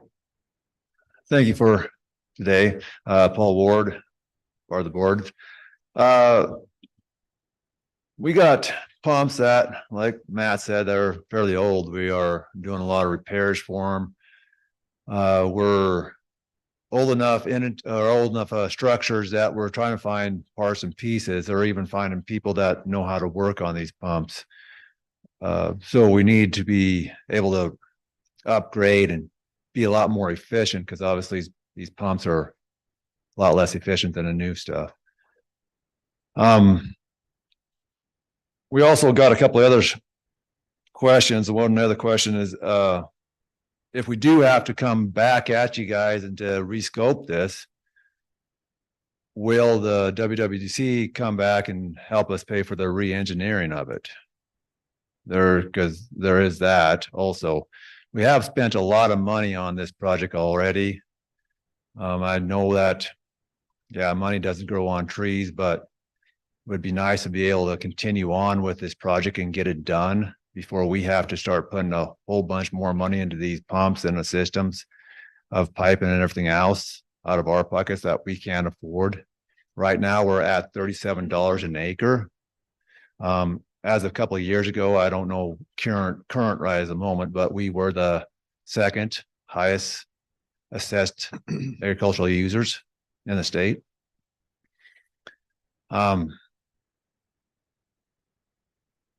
We would like to, you guys appreciate what the information that's been handed to you, and maybe give us a little bit more reconsideration of $1 million.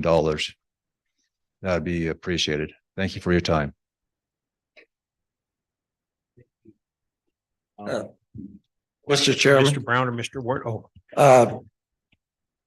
The sad thing about it, if you look at this, then we downscale the project, we still have a deficit of $2 million. And if we receive, or lucky enough for your consideration to receive $1 million, we're still going to have to scramble and come up with another $1 million to complete just a portion of this project. Question: have you looked at any other funding that might be out there and available to you guys? I think we've looked at. We've looked at quite a bit of other funding. Obviously, we got that one Water Smart grant for $2 million. And so there's the other side of that is we do not like to see that money leave our hands also. So time extension, yeah, we got, I think, 4 years right now with that $2 million. maybe it's 3 years. I'm not too sure what it is. Can't remember exactly what it was, but anyway, there is a time extension on that. So they'll get this project, go down the road a little bit further to have to rebid everything, to have to re-engineer everything. That takes time and extra money also that maybe we don't have. One thing I might add is the Bureau of Reclamation on the Water Smart money recommended that we did not rebid it. Because they said every time they've rebid, it's come in extremely. That's their recommendation. We don't know.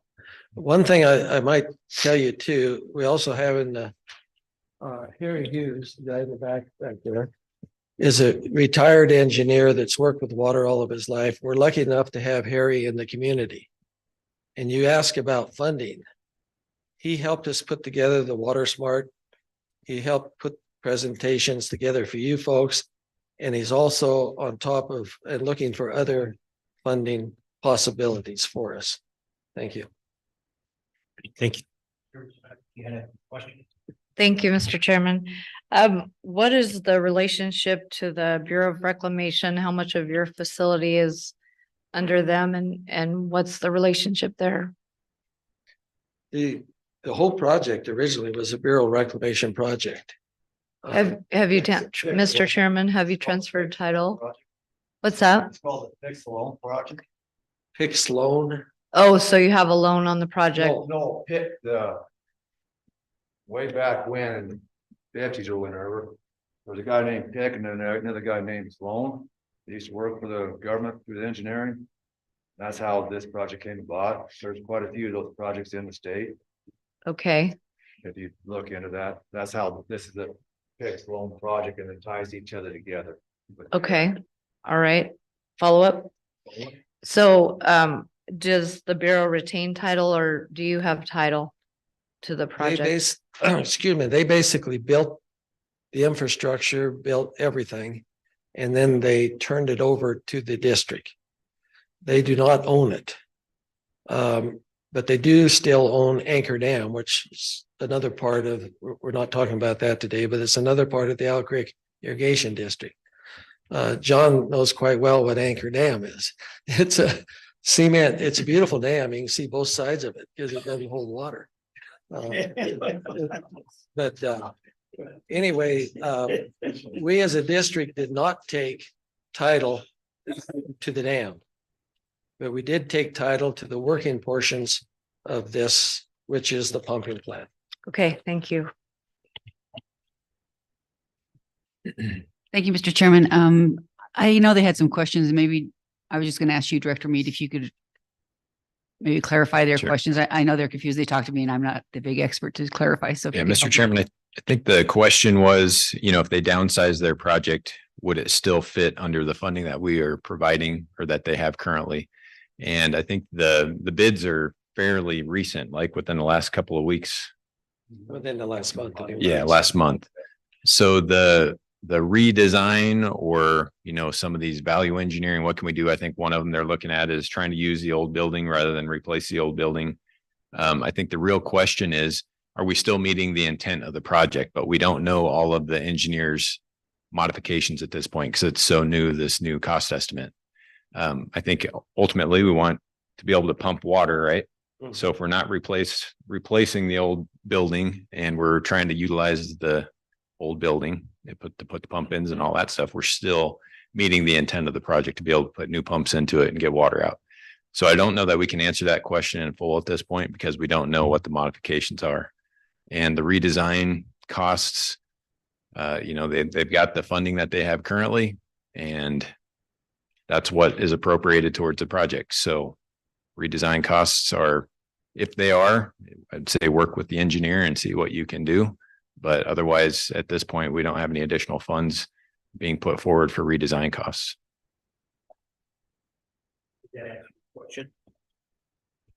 Yes, not the answer I wanted. No. And I realize, I've been in ranching all my life and I've learned to go to the bankers and beg for operating money. And when things get tough, they get tough straight across. And this is a huge amount of money. And I recognize it's a huge duty on you folks' part to determine how to spend that money. But we thank you. Thank you. Thank you.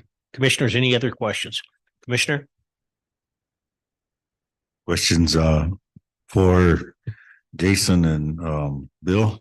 What recommendation do you guys have for us if we were to break it up into phases? Is it still feasible? Mr. Chairman, again, I think what I said before is until we know what those changes are, it's hard to answer that question. If it's stuff that doesn't affect the intent of the project, you're going to get, be able to irrigate your crops to get the water out of the river, then I think it seems reasonable that we would try to fit that under the existing appropriation. I won't repeat myself. So until we know more, I don't know that we can fully answer that.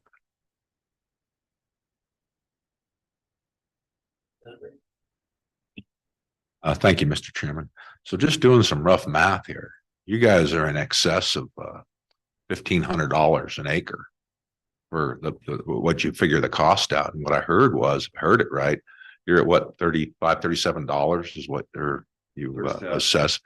That's a huge gap. I mean, I'm just trying to understand this and what normally goes on, but these numbers are the largest ones I've seen out of anybody's making a request per acre of irrigated land. So do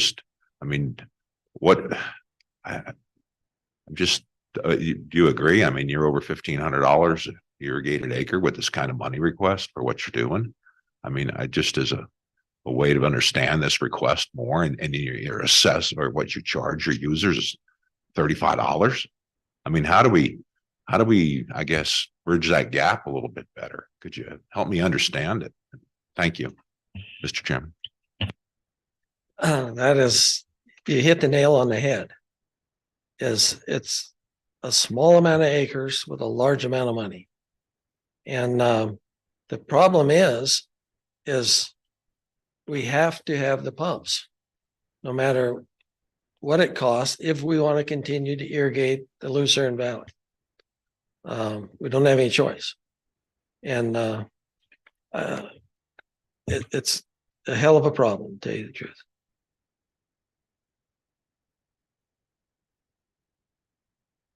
Any other questions? Water? Speaker? Mr. Chairman, thank you. So I assume in all versions of this project, you replace all 4 pumps. Is that correct?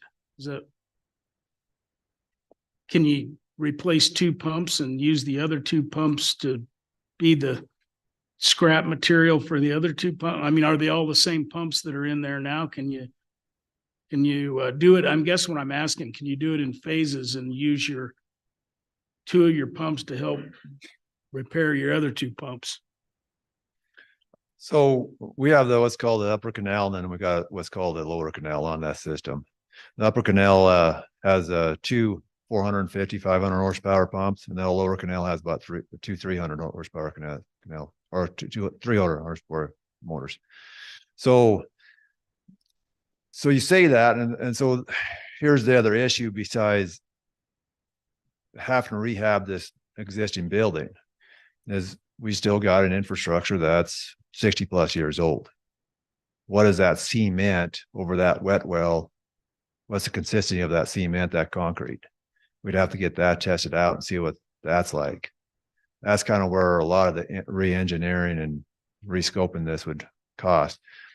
So one of the things is building a new. So we were thinking it'd be about as half efficient to build a new pump house, new system versus rehabbing the old, because it's 60 plus years old, 70 plus years old, or 65 years old or whatever it is.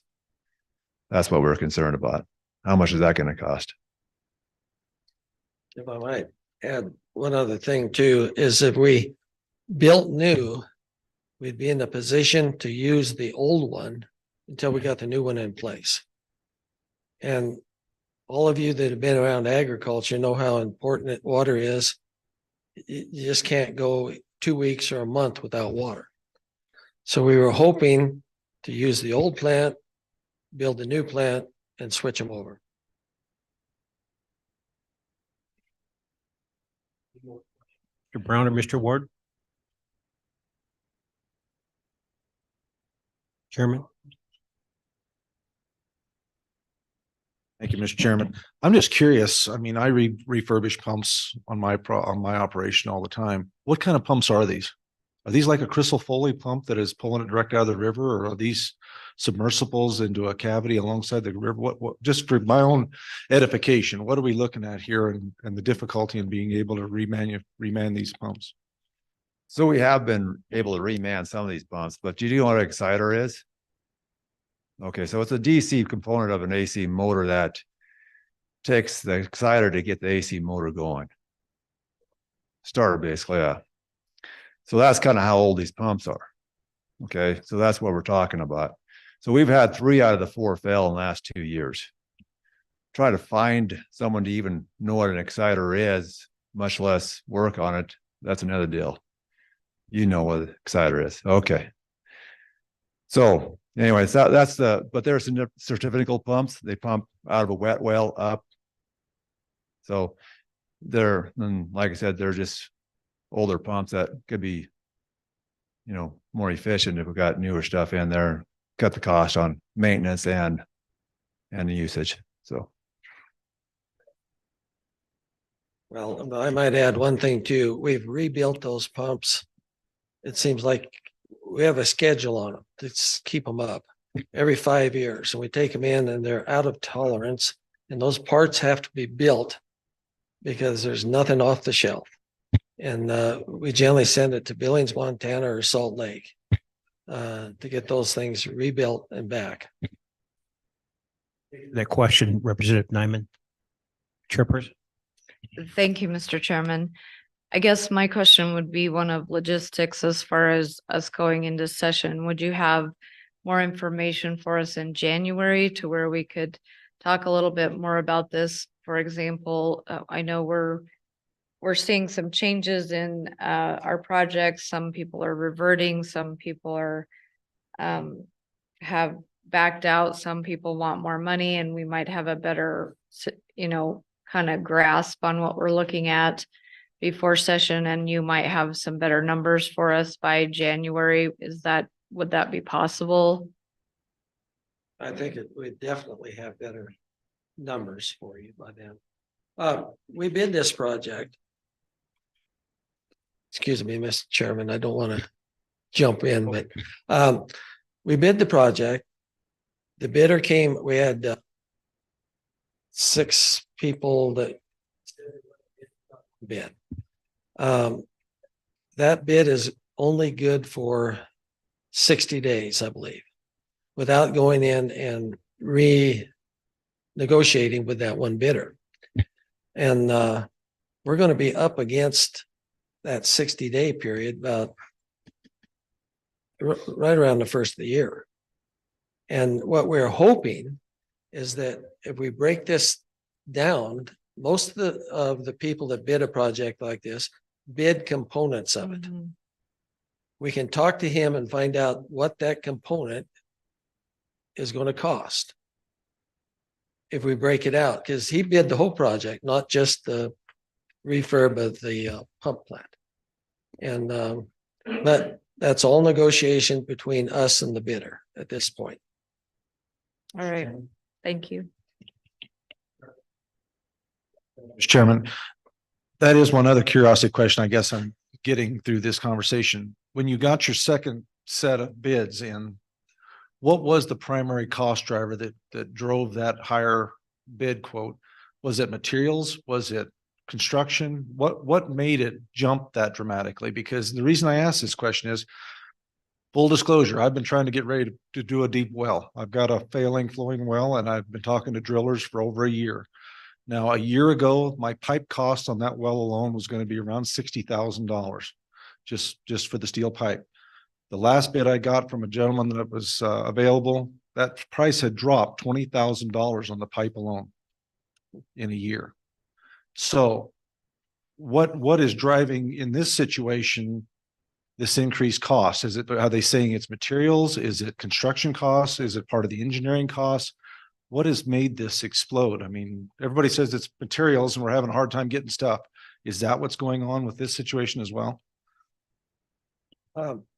If I might ask Harry Hughes that question, because he's our go-to person, and he analyzes the bids and tells us what is good, what's bad, what's happening. Thank you, Matt. Mr. Chairman, I'm not sure I really have a good answer for your question. It's a good question. To be completely honest, we don't know what's driven the cost. And just a clarification, it hasn't been bid twice. It's only been bid once. So I think what Matt was referring to before was the engineer's estimate. The bid came in 8% higher than the engineer's estimate. I've been doing civil engineering for a long time. I've never seen anything like that. We don't really know what drove that huge difference in the bid price as compared to the engineer's estimate. It's probably a combination of a number of things. The engineer's estimate is probably a little low. We only got one bidder, so we're not sure how competitive that number is. And as far as breaking it down into components, we don't have an answer for that. Thank you, Mr. Chairman. That speaks to the concern I have, is that even in previous discussion today, we were talking about some people are coming in with a bid at the office is saying, well, you might be kind of low. We need to add a few more dollars to this because that looks a little bit too low for the potential costs that are going to be coming in from the bids. So that's, how did we get to a point where we're this far apart from going through the process of figuring out kind of what it's going to cost within reason to have enough, that dramatic of a difference in the actual bid when it came in it's a little hard for me to understand. I guess I'm far apart. So, well, I can assure you it's up for this board to understand too, because I think Matt, when he started out, it's life. We envisioned a totally different outcome. Can't tell you much more than that. Mr. Chairman, I would also add that we've encouraged their engineer to talk with the bidder that did bid on the project to understand why his costs were so high, what his concerns were, and also talk about to the other 4, 5, or 6 bidders that were interested in why they didn't bid, what scared them off, to get a better understanding of, yeah. Thank you, Harry. Are there any other questions we might be able to? Any other questions, commissioners? Left water? Thank you very much for attending. We appreciate it. Thank you for your assistance in the past and for your consideration on this. It's a difficult deal. It's very difficult for the board too. Mr. Chairman, just quick thing, I guess maybe in response to Senator Steinmetz's comment about seeing where we're at in January. And our suggestion was come back to the sponsor contingency fund when you have a better idea of costs and when you rebid it. So currently we have about $3.4 million in the sponsor contingency fund for account 2. When we're talking numbers that we're just talking about, that could get eaten up real quick. So I think we will look at that a little bit more between now and January. And I don't know if we'll have anything, a suggestion or not, to maybe bump that up a little bit.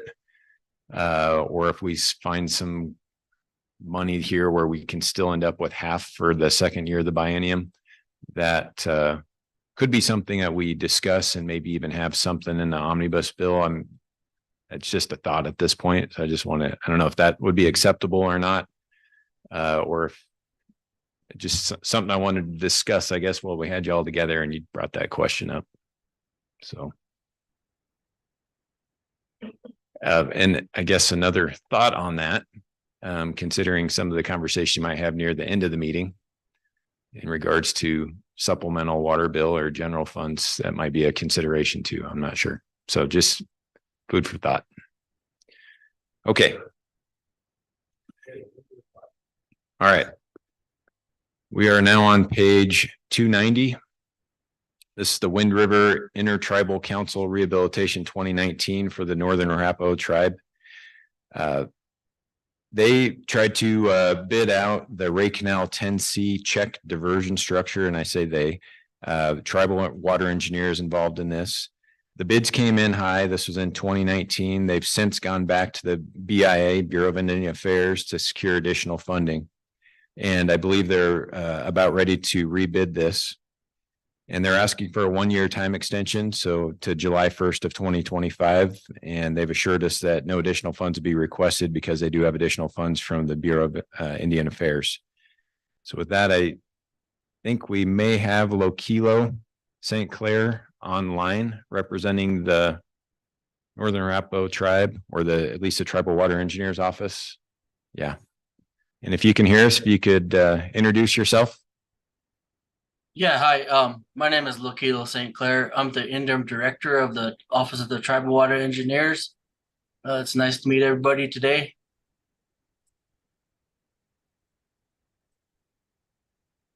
Hello? Thanks for joining us. Oh, yeah. Hi. Can you hear? Yeah, I can hear everybody.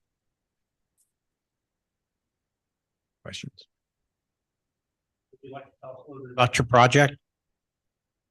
So I kind of inherited this project when I became the interim director back in 2022, or sorry, 22.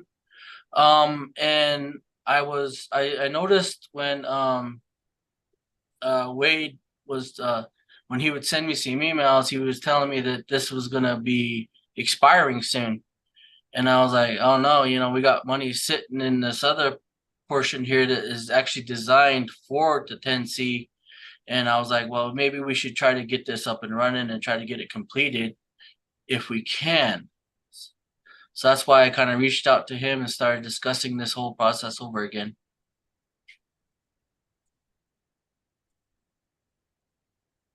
How many residents are affected by your project, or how many acreage is going to get managed by this? So this structure does go into a lateral that feeds probably close to maybe 5 ranchers / farms. They've actually can't get water to it sometimes because the structure is so dilapidated and needs to be replaced that they pretty much have not really been irrigating it. So they've kind of been like asking us when it's been or how it's coming along on the project. And like I said, I've just now, seen that we're going to expire on the funds. So that's why I've been kind of trying to get this up and running to secure the funding so we can complete the project.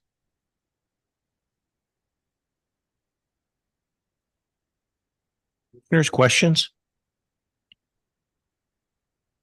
Commissioners? Select Water? Okay, well, thanks for joining us because we don't have any questions. Okay, sounds good. Appreciate it. Thank you. Yeah, thank you. Thank you, Mr. Chairman. So that brings us.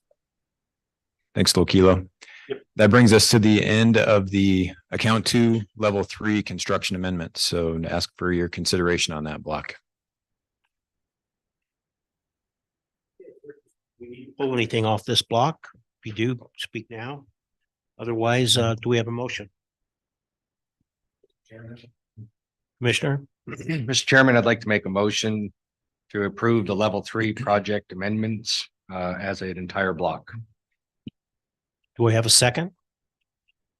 Second. We have a motion and a second. Any discussion? Any further discussion? All those in favor say aye. Aye. Opposed, say no.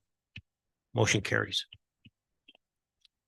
Okay, thank you, Mr. Chairman. That takes us on to the account 2 level 1 projects. And again, these are the projects that we discussed back in May. We've now gone through the consultant selection process and hardwired in those dollar amounts from the winning consultants. So nothing has changed there. Would like to handle this similar to what I did yesterday. These projects range from page 292 down to page 329. They're all master plans. The ones I would like to, I guess, give an opportunity for the sponsor to discuss would be the Elk Canal and the Strawberry Canal, since those are two projects that we've since May changed the recommendation to do not fund because they're in the process of becoming entities. The commission waived that requirement in May, which per criteria you can do to get into a level 1 study, but just considering the funding shortages, we thought it was appropriate probably to do not fund those, considering we had a lot of projects that we already have entities in place. So I guess I'd like to call on the Elk Canal first and the folks that we would have here representing that project to come up and give us an idea of how your entity formation is coming. Thank you. Well, appreciate the opportunity to be here. I appreciate your comments, Mr. Chairman, on those who make the effort to come to the meeting. For those of us in the northwest corner of the state, we appreciate your efforts to hold this in Casper, and it's good to be here. We began this process of creating a district in January of this year when we met in our annual meeting and unanimously approved the effort to create a district, and then began the process, which was new to me and was new really to everyone that I was working with, including engineers, attorneys. We have been approved by the state engineer for our plat. We've got all the signed affidavits. It's currently being advertised, the district, and we have a date scheduled with the district judge of December 18th. Now, I'm a little bit unfamiliar with what that means, so I emailed the attorney who's handling it and asked her the question. She said the court may rule from the bench at the hearing or may issue a written order, which may not happen for several weeks.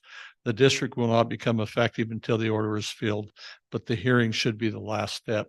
I expect the Elk Water Users Association to be the Elk Water Users District by, I would think, the first or second week in January, and would request a reconsideration in light of the fact that currently we are not a public entity, but by the time the funding rolls around, I fully expect that we will be.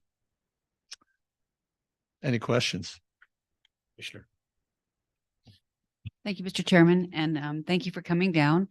I was just going to ask the director if we could maybe then say we would approve it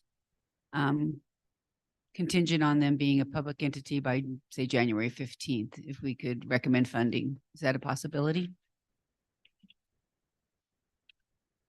Can you give us till the 31st? I'm just planning for contingencies.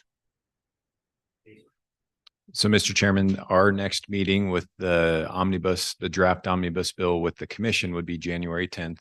And then the next day we'll have a similar meeting with the Select Water Committee to put the final touches on the omnibus bill. So that would be a critical date. Yeah. Okay. And yeah, I'll take what I can get. Did I introduce myself? I'm sorry, I'm Fred Hopkin. But anyway, Fred Hopkin. Mr. Chairman, I do think this is a good project. I mean, both Elk master plan and Strawberry master plan, they've never had master plans done. Obviously, they're just forming a district, but I think there's a need there for both entities. This is one we suggested that, maybe it's a project that Select Water Committee could consider as well. So we support the project as just what I've already mentioned on why we have a do not fund. Well, I think we probably still would have. So it's great that you're in that last step, but we probably still would have them an entity by January 8th. Does that work? January 10th? Do you think you might be able to? I think it's going to be close, but if that's a critical date that you need to know, then we will make every effort, including speaking to the judge that we have this pending, depending on, it sat on his desk for over a month before and so I think with a little bit of reminder, I don't think it was a negligence. I think that they just have other things that they're dealing with, that with holidays, it's going to be a push, but we will certainly, if you will offer us that much of a window, we'll try to get it done. Mr. Chairman. Commissioner? Oh, Senator. I know you haven't heard from me all morning and you missed me, didn't you? So first, there's a couple ways that we could potentially handle it. The do not fund recommendation really revolved around the issue of the budget, not necessarily because you've already waived the requirement from the commission to move forward. That's why it went out for bids. And so the other way to do that is if for some reason they would, regardless of the funding mechanism, whether the commission wanted to use part of your next year's budget or the select water committee wanted to use general fund to fund this, you could always put the language in the bill that none of these funds can be expended or released until the district is formed. And so that's the out in case of, the district judge gets in a car wreck and has to postpone everything for 2 months. That's beyond the control. But I would just say as if regardless of the funding source, that with this and also the other one, we just bring that language in until the district have been formed. There'd be no release of funds for the master plans. That gives them, all the contingency in the world, but also puts the impetus. If they want to get the master plan started, they need to keep the ball rolling. And so that's a suggestion. But Mr. Chairman, I had a question for Mr. Hopkins. So I'm curious, given the complicated nature of forming an irrigation district, and because you got to go to the district courts, why did you choose that option over forming other public entities eligible to participate in a program like a watershed improvement district or a water conservancy district? Why did you go the route by forming an irrigation district? I didn't know there were other options, to be honest. I think for what started this for me was a few years ago when I tried to get liability insurance for our association and couldn't find any. And so the idea of having a public entity that would have access through the state,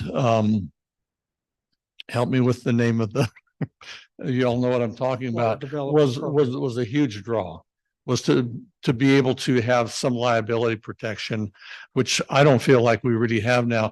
We provide water,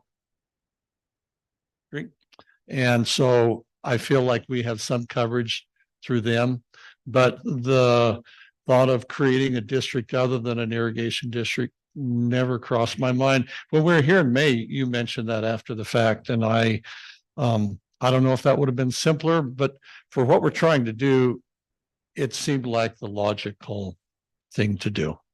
So, Mr. Chairman, just to follow up, so to the director, is it just a policy position of the Water Development Office that the recommendations are always to form irrigation districts versus these other potential public entities that are available? Because they are much more complicated. Yeah, irrigation districts are? Irrigation districts, because you have to go through the district court system, formation, any changes, you go through the district court system. So Mr. not Chairman. only are they more complicated to form, they're also more complicated to operate under the courts. Yeah, Mr. Chairman, Senator Hicks, we didn't suggest to them, I don't think, that they form a particular district, and we can work with, as you know, watershed improvement districts, water conservancy districts, and irrigation districts when it comes to the ag side. Would they accomplish the same thing? Absolutely. For your purposes? For my purpose? for our Absolutely. purposes. Okay.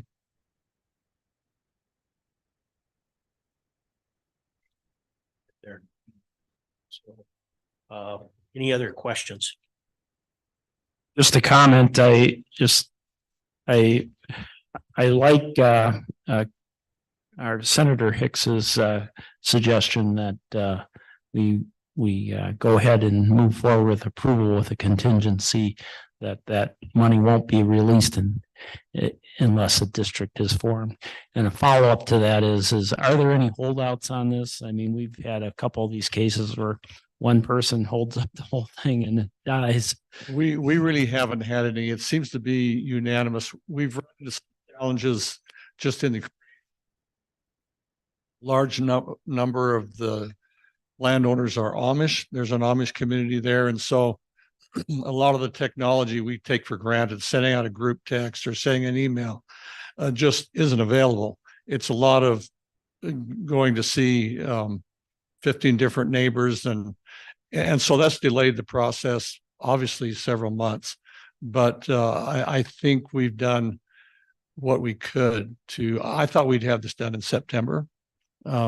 It's gone on a little longer than I expected.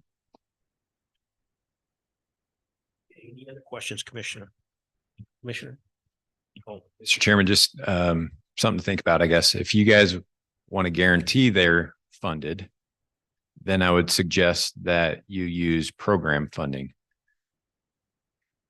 What Select Water suggests, obviously no guarantees that general fund will make it through the omnibus bill. So if just playing out the scenario, $500,000 would get both Elk and Strawberry master plans completed. We've already gone through that consultant selection process. That's where that came out. So that would put us, if you look at your spreadsheet that I handed out this morning, down to about 5.1 million left in the account for year number 2, which isn't too far off from half. It's a little less, but not much.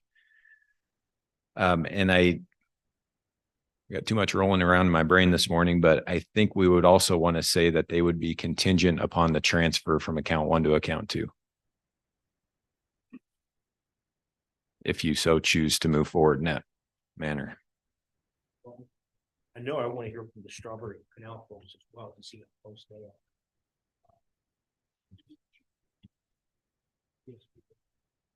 Mr. Chairman, was that number you gave, was that without the reversion of the Sheridan project? Because that ultimately is going to come back into that. Yeah. Mr. Chairman, that and Speaker Summers, that would be in account 1. That's right. This is account 2. But you have that. Wouldn't say next year we couldn't transfer some more money from 1 to 2 again. So yeah. Any other questions, Commissioner? Thank you, Mr. Chairman. Real quick, Director, is just basically what we would want to say then, when we can listen to what Strawberry Canal has to say as well, is that none of the money can be expended or spent until the district is formed, and it's contingent on the transfer of the 7 million from account 1 to account 2. Is that correct? Additional transfer. Mr. Chairman, I think that would get us what we need to get the omnibus bill pulled together for January. Is that wrong? Senator Hicks, Well, Mr. Chairman, I believe you already have in the bill the transfer of the 7 million from account 1 or account 2. If you're incurring additional expenditures, it would take more transfers than the current 7 million. Is that correct? Mr. Chairman, that's where I think what comes into play is you just end up with a little bit less than half for year 2 by doing what we're doing. So we'll have to rewrite our transfer recommendation. But either we transfer the same amount, we end up with less in year 2, or we transfer a little bit more. That's where I don't have all the numbers in front of me to run but we can work that out on the side. All right, Mr. Chairman, and thank you, Senator Hicks. I think I'm just trying to work it out so that we have a proposed motion, and my thought is just basically contingent on the 7, where we'd have less in the account for now is maybe where we land. I just wanted to make sure we're all on the same page, and we'll wait to hear what Strawberry Canal tells us. Thank you. Thank you, Chairman. Well, Jason, if we were going to try to increase the transfer amount, can't we just do another resolution? I mean, a motion to do another amount that would just increase it without having to do 2 motions? Mr. Chairman, we could do that. The more I'm thinking about it as this discussion is happening, it would probably be just simpler not to make them contingent upon the transfer. And then we just are spending a little bit more out of account 2 to where we don't have that funding for next year. Make it simple. Any more questions, Commissioners? Select Water. Thank you. So, Mr. Chairman, Senator Hicks. I think it would be important is just because we see periodically, whether it's water and sewer districts for subdivisions coming in or irrigation districts, it seems like every year or two, we have these new district formations. And I just think it would be important. So in this case, it appears to me that they could have formed a joint powers board with the level irrigation district and the Elk Canal and operated under a JPB. Maybe, maybe not. I got my legal advice saying no, but the point I'm trying to make is we need to make all of those potential entities aware of the fact that there's a range of things as subdivisions of state government that they may want to consider. We're not going to make a recommendation. But here's things that you may want to look at as to form a special district. Watershed improvement districts are probably the easiest. Then water conservancy district, no, undoubtedly irrigation districts, because you have to go through the district courts are the most complicated. But I just think we need to inform potential applicants that come in that want to participate in the program. And the requirement is that you need to form a district, say, here's a list of type of districts that are eligible to participate, then let them decide. We need to, and I think what Mr. Hopkins said, they didn't even where there was another opportunity out there. And that's all I'm saying. We need to afford that opportunity when they come in and go through this process. They'll determine which one best fits their needs. I agree with you. I think it's 100% right.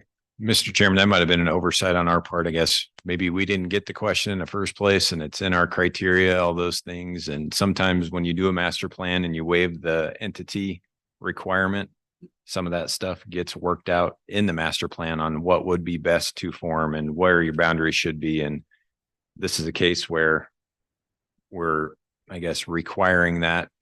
Again, it gets back to the lack of funding and where we have to prioritize. But I agree. Yeah.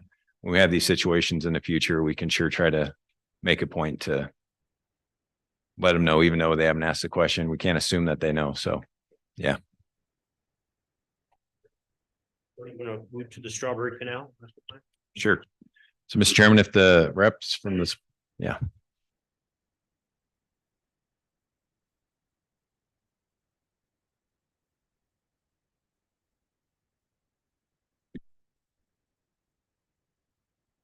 Jason, you ready for us?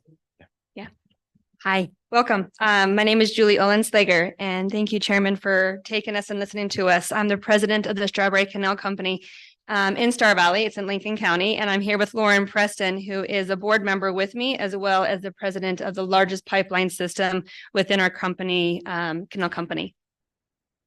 Chairman Kelly and members of the commission. We want to start out with a huge thank you for all the time and effort that everyone here puts into making this state a better place every single day. Working with the WWDO has been such a privilege for us, and as we strive hard to make sure that the canal system has that has been passed down to us is to make sense of it. I can't begin to express how amazing it has been to have everyone at the WWDO working by our side and guiding us through the process. And we're also very aware that the decision of who should receive limited funds must have been extremely difficult, and the line had to be drawn. I'd like to offer a little bit of background about myself and our district and our situation, well, proposed district in our situation. We're both fifth generation farmers in the very, very west miles from Idaho, and we live in the fastest growing county in the state. We both only recently took up the mantle of stewardship regarding our water in our community in the past couple of years. We represent a system nearing the end of its life with minimal. There are parts where no one really knows where the pipeline goes under under the underground, and it makes it kind of dangerous for utilities workers that are, you know, having to dig without really any indication if there's a pressurized system beneath their feet. When we started, we didn't see how there was any way we'd be able to irrigate in 10 years, let alone 100. Last year was when we first found out about the possibility of government aid, and it completely changed our vision of the future. For the first time, we were able to picture a future where agriculture had a chance. We might be able to capture some of the water to make our land green before it just gets immediately swept away to Idaho. So we called a community meeting. We got Evan Simpson there and anyone we could find that knew anything about districts. We had 3 public meetings on the subject in total before the whole community was convinced and the questions stopped coming. And then we kept on having meetings to flush out what the district would look like. We applied for level 1 funding and we're so excited when we got it and they were willing to waive the requirement of being a district. And the WWDO, Forest Green, JUB, everyone just put in countless hours and manpower to helping us, get spectacular proposals and move forward. And we also understand that every project has work that has been put into it. There is bound to become law no matter where the line is drawn. And not having a district yet is a very reasonable line to draw because we're a gamble. You're taking me at my word that my community stands with me, which is why with less than a week's notice, we only found out on Thursday, we were able to get a hold of a small percentage of our landowners, but they're added up to 2,530, 40% of our 6,280 acres that represents 372 landowners. So, I mean, considering everybody's struggling to prep for winter, we're pretty, I think that's indicative of the amount of support that we have. Our lawyer has also been working hard with us to make a district and with the information that we've gathered, we expect that we can reasonably expect to become a district in under 6 months. Though the expensive mapping will be an unexpected hurdle and also, based on what Senator Hicks has said, while it was suggested that there are different types of districts, that was also included in the scope of what we were hoping to touch on with Forest Green and them to advise us in how to proceed. And we have been working towards getting dialogue going with various state legislators, as well as Cynthia Lummis, who has a sizable ranch within our district. And so far we've had nothing but positive responses from everyone we've talked to. We haven't asked for government aid in 30, but we're asking now. I mean, please just help us to keep our land green. Now, in the end, our project was predicted to, the level 1 study was around $235,000. And that's a lot of money to us. I mean, there's no way our community of farmers could ever afford to recover that in assessments in a short period of time, let alone at the first stage of a much more expensive renovation project. Our district is in danger of losing its ability to sustain agriculture and in danger of losing the knowledge of its elders. Thank you so much for your support. We are so incredibly grateful for the time and energy that you've put into considering our cause. We also ask that if we're not able to attain supplemental funding, that we might be able to be, automatically considered for funding in the future. I guess that would be put into the second level or tier. Anyway. And we'll continue to work on becoming a district regardless. And we're hoping to have it done in 6 months. But any assistance that you can offer us would be very greatly appreciated in this sort of uphill battle that can seem more like up mountains sometimes than a hill. Thank you so much. We're open to questions. Yes, I guess our first question would be, are you guys okay with what we talked about the canal being able to not access your funding until you have to become a district? Yeah, I mean, we were very educated in those options. We, like the elk, we had no idea those options were even there. And that was part of our master plan, was to create all of this. And so you're educating us in this meeting today. So yeah, we are willing to do whatever we can. I think that being said, it would be difficult for us to become a district by mid, just because we're at a lot earlier stage of things. But I think by next summer, it is feasible. And I don't know if that precludes us from being able to be on the omnibus bill or this supplemental bill that there's been conversations about. But yeah, I mean, we just really love to move forward with things as quickly as possible. Cause I mean, I've got a 20-page report that I did of just the leaks this year, you know? And so we kind of came into it recently, but it's pretty escalated time frame as far as the degradation of the system. Appreciate it. Commissioner. Thank you, Mr. Chairman. Your presentation was very well organized, very well done, and particularly, heartened and moved by, the effort to sustain agriculture in an area that is probably quickly urbanizing, at least in a ranchette format. I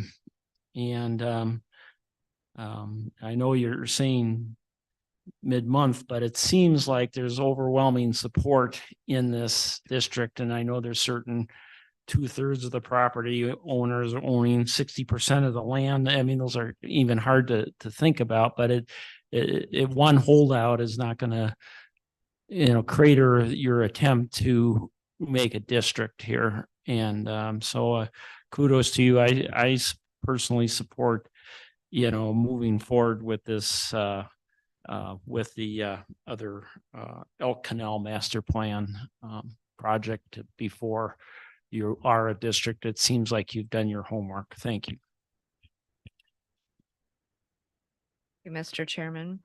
And if I've missed this information, I apologize, but could you educate me on what's the average acreage for a normal sized property that is serviced by this? Or if you have other pertinent information, please include it. I think average would be a little bit of a hard thing, because I mean, we have acreage that I have 750 acres, and then there's people with a 1/4 acre, and there's farms that are 100 acres and 50 acres and 300, 400 acre farms. And just everything in between. And it's especially as things are evolving so quickly in our valley, it's hard for us to keep up with our resources, and even keep track of everything that is that's evolving. But yeah, as far as finding an average acre, because of how quickly things are moving, I could certainly get you that information by the end of the day, but by the end of the week. But yeah, I'm sorry, we're not really informed. Thank you, Mr. Chairman. Yes, if you just want to follow up before January, that'd be great. Thank you. Mr. Chairman, okay. Go ahead. Mr. Chairman, thank you. Just a similar question, maybe. Do you have any idea of the land mass, what percentage is subdivisions and what percentage is farming? So just a rough idea of that even. So, I mean, are we putting a bunch of money into irrigating somebody's lawn instead of trying to irrigate farmland? Jason, was that in our master plan? I don't know, The but master plan here. maybe I could, because this is directly related to that question. And I appreciate Barry bringing this to my attention. So I'm just going to read a short paragraph from our criteria. So the WWDC may waive the requirement that the project sponsor be a public entity for level 1 studies. This will allow the applicant to know if there is a viable project prior to becoming a public entity. However, the applicant must be a public entity before applying for a level 2 study.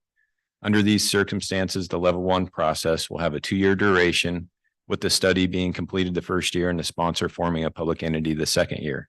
If the commission is to consider waiving this requirement, a representative of the applicant shall be required to appear before the WWDC to make a formal presentation on the project and to answer questions regarding the application. So I think this gets at sometimes the point of why we're asking for a level 1 study before you have an entity formed to answer these types of questions that you just asked. Are there projects that are even eligible in our program? What kind of district should they form, considering it's a mixture of subdivisions and ag land and this and that? So you can consider moving forward without requiring them to be a public entity by a certain point in time, because in this case, it sounds like that would help them answer some of the questions you guys are actually having to complete that level 1 master plan.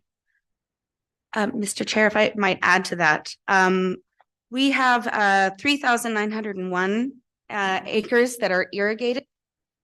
There's also additional that is dry farm that unfortunately the waterways have kind of been lost to time, you know, as far as that we're feeding them, but it's still very much agricultural.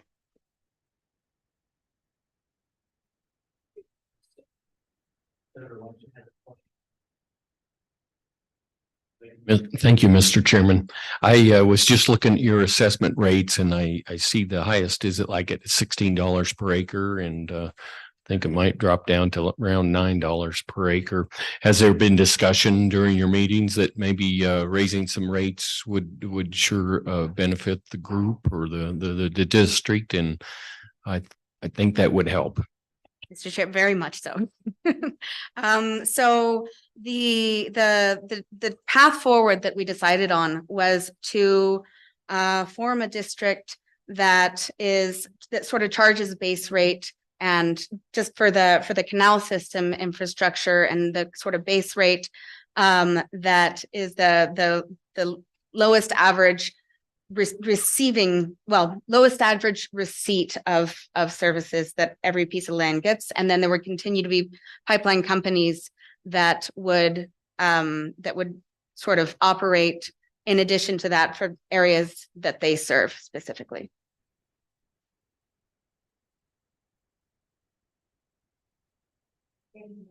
And then just to follow up on, because I've heard 3,000 acres, it shows 6,000 acres. We have, did you say 2,000 signatures or 200? No, the number of signatures is actually pretty small. We have 40% of the landmass. Okay. That's been signed for as far as the landowners that represent it. All right. I was just trying to figure out which acreages were actually, so when you provide that information, or if we have it somewhere, how many acres are actually irrigated, and then how many people outside of a subdivision irrigate would probably be helpful if you have it. I don't think there's really hardly anyone in subdivisions that irrigate, aside from like little, half-acre parcels. I think most of the land that we have counted in here as the 3,901 are generally irrigated. Okay, thank you. Do you want to? Yeah, that's correct. Commissioners? Just clarification.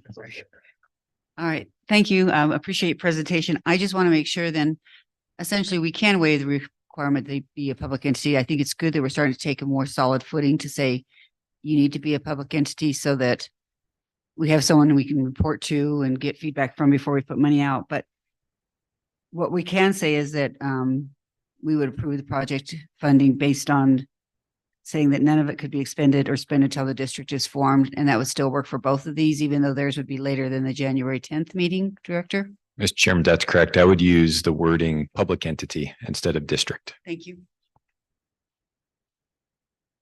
Any additional questions? Water? Okay, thank you guys for coming. Thank you so much. Okay, so Mr. Chairman, unless you want any more information on the master plans where we're just plugging in numbers, I would suggest we could act on that block. We're just gonna act on the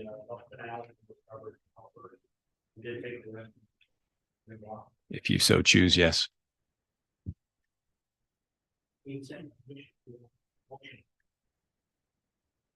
Mr. Chairman, I would move that we do not accept the do not fund recommendation for the Strawberry Canal Master Plan and for the Elk Canal Master Plan, but rather we approve the funding, but with the stipulation that none of the money can be expected until a public entity is formed. I have a motion. Do I have a second? Got a motion and a second. Any other discussion? Mark, do you have a? No, it's hard to. Oh, you're just trying to see, yeah. Okay, any more discussion? With that, all those in favor say aye. Aye. Any opposed say no. Motion carries. Now what we'll need next is a motion for the block. Well, do we want to, Good luck, people. Go get them. do you want to add anything to that block or before we vote on it? Is there anybody else that might be wanting to come up? Director? Mr. Chairman, we have sponsor representatives, but I'm sure they would appreciate not having to come up since they were here in May. I'm sure they all express their appreciation. I will do that for them. So. Commissioners. Somebody's coming up, great.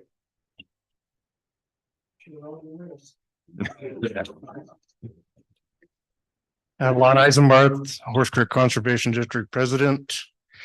I'd like to thank the chairman and the board and Select Water for hearing our requests. We'd like to look at a reconciliation master plan. We've done one back in the early 90s, again in 2012. We've got some failing structures we went through in the late 90s, early 2000s. We went through projects with water development, mostly, I guess it was materials that was provided to us. We paid for the engineering and the work that was done on the projects. We incurred a very large debt. We roughly have about 10,500 acres under the project, 84 to 90 water shareholder owners. Our current assessment is $29, 40% of which is debt restructure and payment from the early projects that we've done. So at this time, we're just to be heard and get a master plan will be back done. We've got a failing pipeline that's some concern.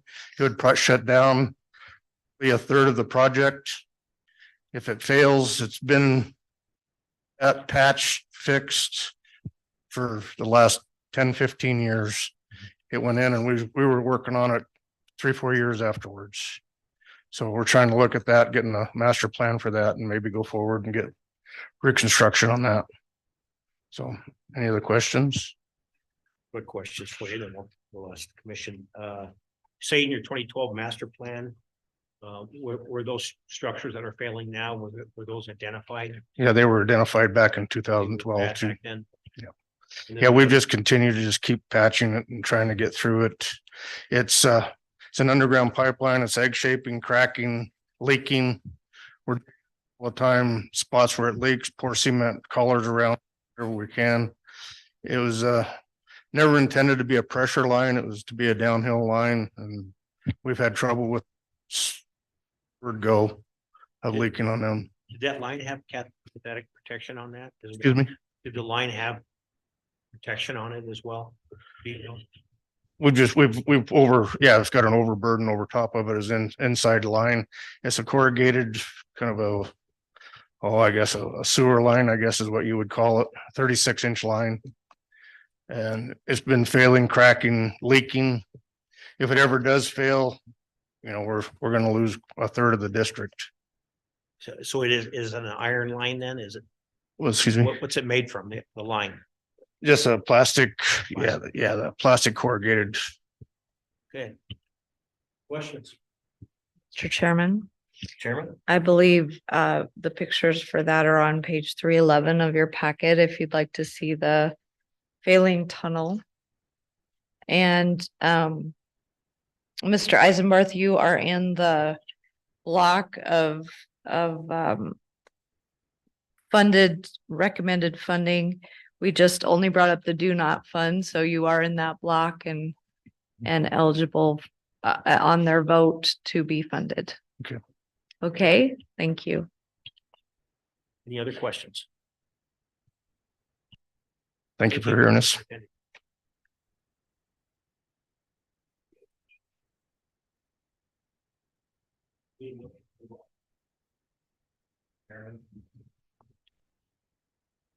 Commissioner? I'd like to make a motion to continue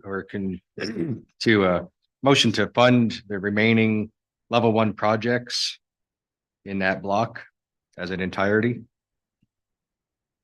We have a second. Second.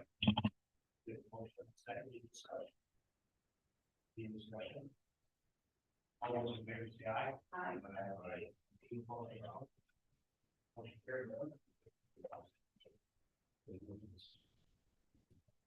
Chairman, I'm assuming we want to push on until we're finished. Yeah, okay, me too. Okay, so we're back on the e-notebook now. That was the end of our funding recommendation, so we appreciate that. So now we are moving on to agenda item number 13 in the e-notebook. I'm sorry, 14. And this is, so both for Goshen Irrigation District Tunnel Rehab and the LaPrelle Dam Rehabilitation. The engineer that's been working on this project, HDR, you really don't need to find a page. There's nothing that you need to be looking at. Let me double check that. Yeah, we're good for now. So the sponsors engineer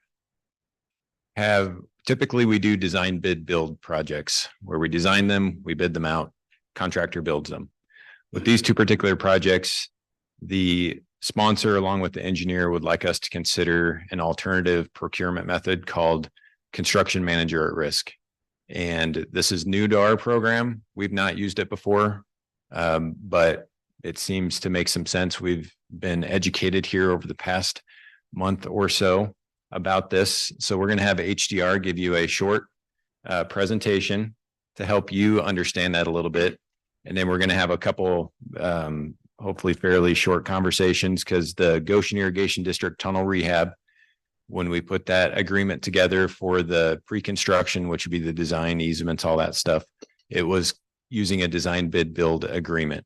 And if we all agree when we're done listening to the presentation, then we would ask for your consideration of replacing that agreement with a CMAR, construction manager at risk. You'll hear that acronym word quite a bit, I'm sure, here shortly.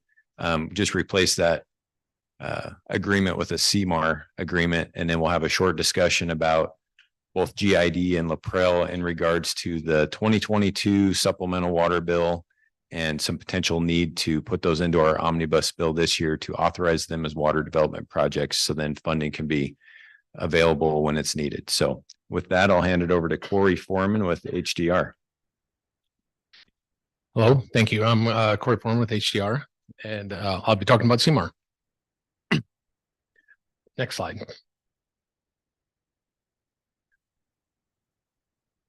Maybe. Okay, I just introduced myself, but just a little more detail. I'm Corey Foreman. I'm the Dakotas and Wyoming area water resources lead for HDR. More importantly for today, I work very closely with Marcus Krull, who's the project manager for HDR on the Goshen Rehabilitation project. Unfortunately, Marcus could not be here today, so I'm filling in his stead. I'm also HDR's project manager for the LaPrelle dam replacement project, working closely with Pete Rausch from RESPEC. We teamed together and are partners on that project. Pete was also going to be here today. Unfortunately, he came down with a stomach bug, and but I do believe he is joining online. So also with me today is Trisha Quigley, who is also online, unfortunately could not be here in person. Trisha is a commercial manager for HDR. I mean, she has extensive experience with contract and project management specific to the CMAR delivery method. So while I'll be going through a short presentation, she'll be on board to really ask any detailed type questions. So this is I think the third time we've given this presentation. I'll try to keep it short today. Jason, we spent about 2 hours in his office. He asked us a lot of good questions. We'll have a much more truncated version, I promise you. Next slide. So I've already mentioned both of these two projects, but this is really the purpose of why we wanted to present to you today, is that construction manager at risk, to my knowledge, is very new for the Water Development Commission. And so we want to take just a little bit of an upfront review to try to answer any questions you might have before we really get into the specific discussions related to both of these two critical aging infrastructure projects in Wyoming. So it's an educational portion presentation before we get into those specific projects. Next slide. today we're really talking about managing risks. There's when you're dealing with projects, both of the La Perelle and Goshen, they're large scale projects and they come with significant risks, both from a construction and funding perspective. And so today, what we're really talking about is tools we can use to help manage that risk to get to a successful project outcome. These are some generalized risks. They apply to many projects. They're very applicable to both Goshen and La Perelle Irrigation District projects. You have geotechnical risk whenever you're digging a tunnel, for instance, through unconsolidated sand. You have significant geotechnical risks you must manage through. You can't significant hydrologic risk when you have a high hazard dam that is in deteriorating conditions. You have to be able to manage that hydrologic risk until the dam is replaced, and you also have to manage that during construction. The kind of project specific type risk, but we're also dealing with construction type risk related to location. How do you get the materials there? Where are you going to get the materials from for the concrete, for the aggregate? You also have these market driver risks that I have listed up there. We've heard a lot about increased costs coming in when we go to bid packages, open that on bid day. Those market drivers, the inflationary environment we're living in now, creates risks that jeopardize project completion and project success. And how do you manage through some of those risks? So that's some of the reason we're here talking about CMAR today. In short, unmanaged risks drive up project costs. You can mitigate some of those risks by developing a mitigation plan. There's a variety of tools you use to manage risks. The project delivery method, and a CMAR project delivery method in particular, is just one of those tools that you can use to try to be proactive in managing that risk early on. Okay, so now I just want to take a quick moment to talk about CMAR versus traditional design bid build. Go ahead.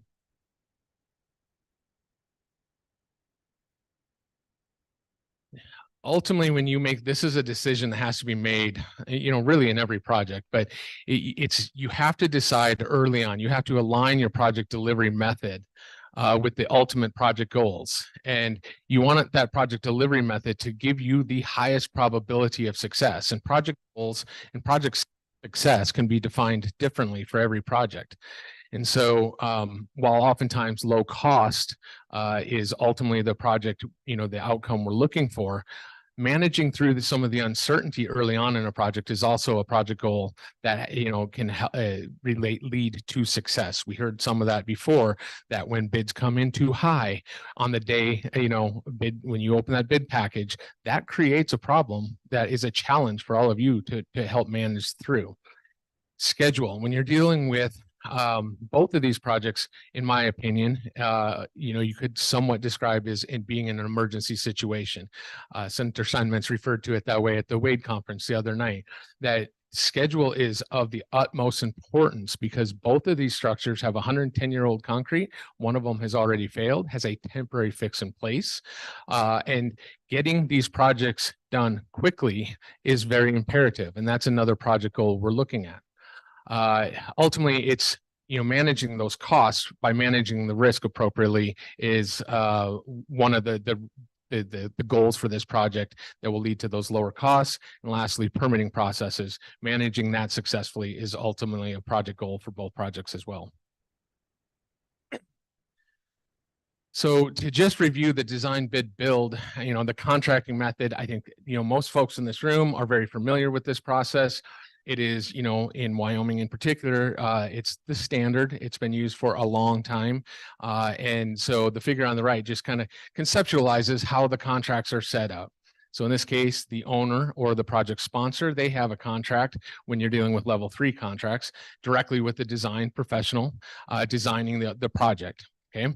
You design it, you do an engineer's estimate, multiple engineers' estimate throughout the project.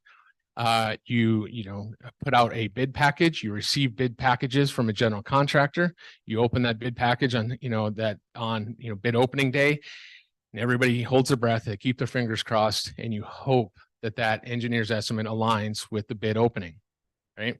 At that point, that general contractor has a contract with the owner directly, not through the design professional, and they manage all the subs. Ultimately, this is a low-cost bid selection process, and you do not receive any cost certainty. You don't know what the actual cost is going to be of this project until you're at the 100% design level. So switching to the CMAR method, well, if you look at the figure on the right, contractually, it's set up the exact same way, right?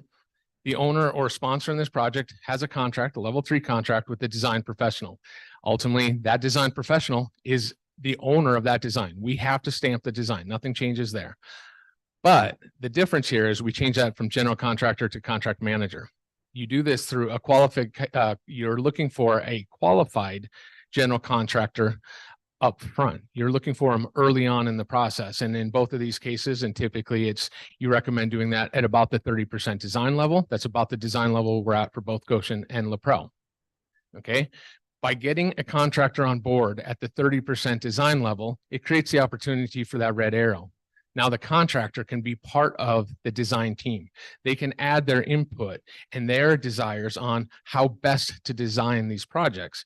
And so large, complicated projects, such as a large high hazard dam, you would like to have that contractor on board. So we are not, as engineers, guessing at how they want to build the project, guessing where they want to put their batch plant. We actually get their input, and that getting their input early on in the design process helps reduce the uncertainty. This process leads to what's listed there as the GMP, or the guaranteed maximum price. So it allows you some cost certainty much earlier in the project. So by working with the the contractor and the design professional working collaboratively at the 30% level, from 30 to 60% design, you're working together, and that hopefully by the 60% design level, you have what is called the guaranteed maximum price. You have much better idea of what the actual cost of the project is. That allows you from 60 to 100% design, if there is a funding shortfall, to go out and secure other funds if necessary. Next slide.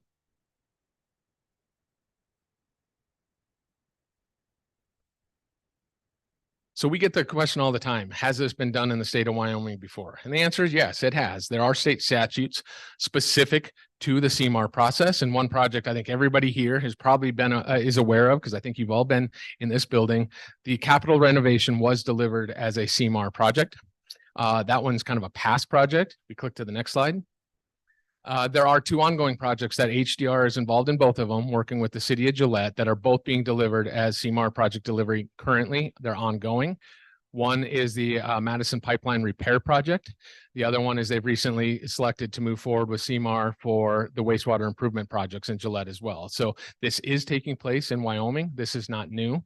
There are other projects out there that we're not directly involved in. I think I heard that the Lander Hospital is being delivered as a CMAR. So I think there's probably a lot more examples there that we just haven't heard of or are not involved in. Next slide. Ultimately, the 3 main points that I'm going to continue to talk about and really hammer home today is what we're trying to get to is early cost and schedule certainty through effective risk management. So I'll talk a little bit about the specifics on the next slide. This slide is specific to the design bid build method, right? And this is how it typically works. You have a designer's estimate, you have multiple estimates. Right now at both projects, we are nearing the 30%, kind of LaPrel is a little bit short of 30% right now. You get the design estimate, and depending on where you're at in the design process, you add contingency. You may add inflation to that, depending on how long it is till construction. So you have the designer's estimate, you add the contingency.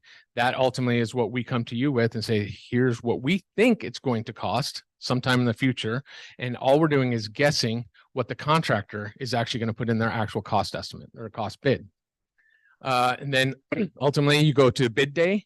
You get the bids, you open the project big package, and you hope they align. And okay, then you get them under contract. But I think everybody at this table is probably well aware of just the bids that you open on bids day does not actually align all the time with the actual end project cost, because there is the change order process that happens after the fact. Because when you're not working with the contractor throughout the design process, there is uncertainty, there's a misinterpretation, there's things that they don't understand when they put that bid package together, because they're doing it on a very tight timeline in response to your request for bids.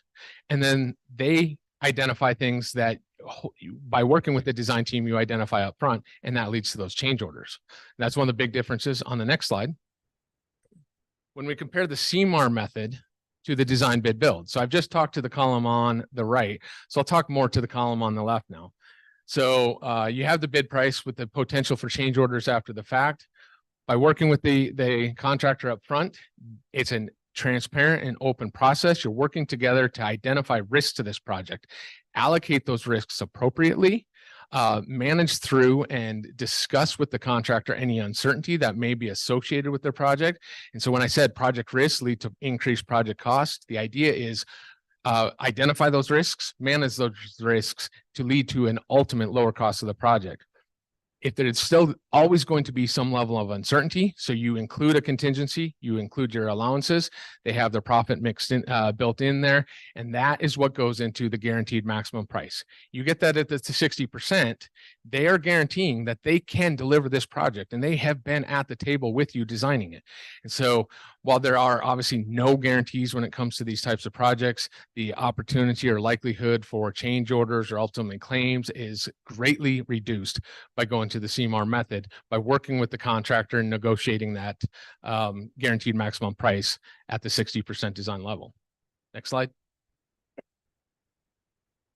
So this just kind of talks about the generalized design process. And really the point is, and I think it's, it's obvious, early on in a project timeline, lots of uncertainty. You have a lot of contingency built into your cost estimates. Now the big point is we are trying to get those uncertainties down to tighten up that contingency that you have. So you have a much better cost estimate. You don't have a cost estimate. You have a guaranteed maximum price. That's ultimately what you're trying to work through in this process. Next slide. People all the time ask about, well, how do you go through the selection process? And when I look at this and I talk to folks, it's not all that dissimilar from the selection process that the Water Development Commission goes through all the time for the consultant selection. You upfront establish a predetermined selection criteria, a ranking process, how you're going to rank these contractors. You get the owner or the sponsor's input on that. In this case, I think we'd be working closely with the Water Development Office, and you establish that ranking criteria, and then you go through an advertisement and RFP process to select to request proposals from qualified bidders. And I think that's the big point. You are looking for on projects of a tunnel or high hazard dam, you need to have qualified contractors that are submitting on this to do the work. And so you generally weight that heavy on the qualification side. There can be cost components built into the ranking process. It could be now they are participating in the pre-construction stages of the project.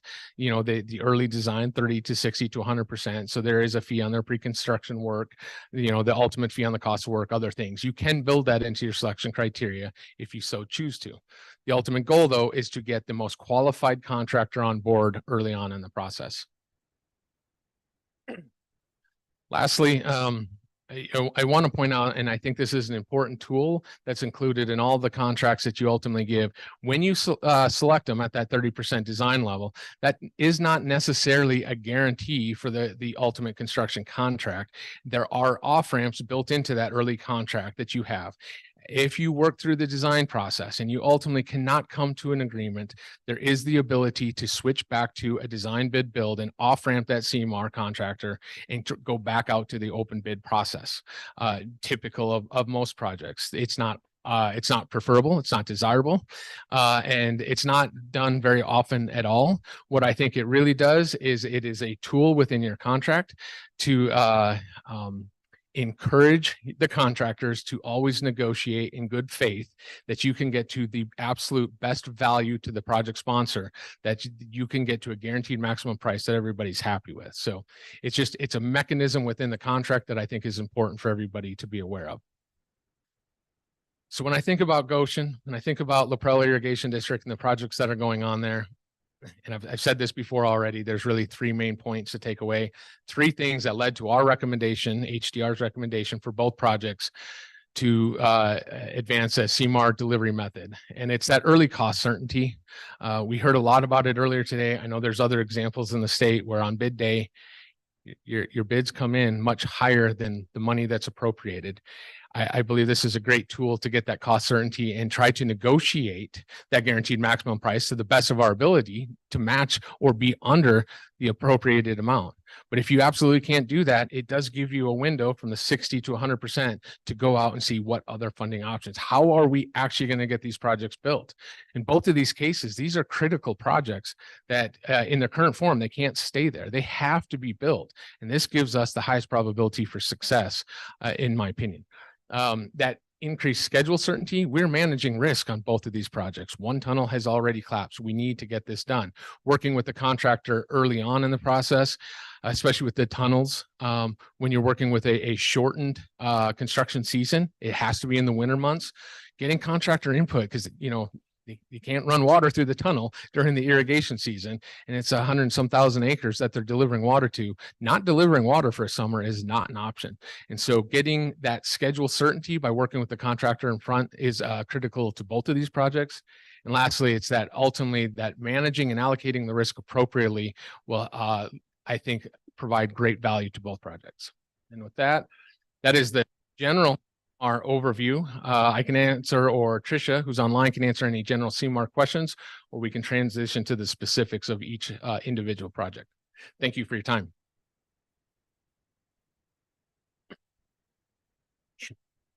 Questions, commissioners?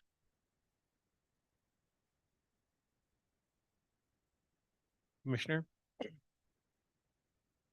Comment, thorough presentation, and it does make sense to bring that general contractor in early on, so that you know what their limitations and design constraints are, so you can design for them and figure some costs. It makes sense. Thank you.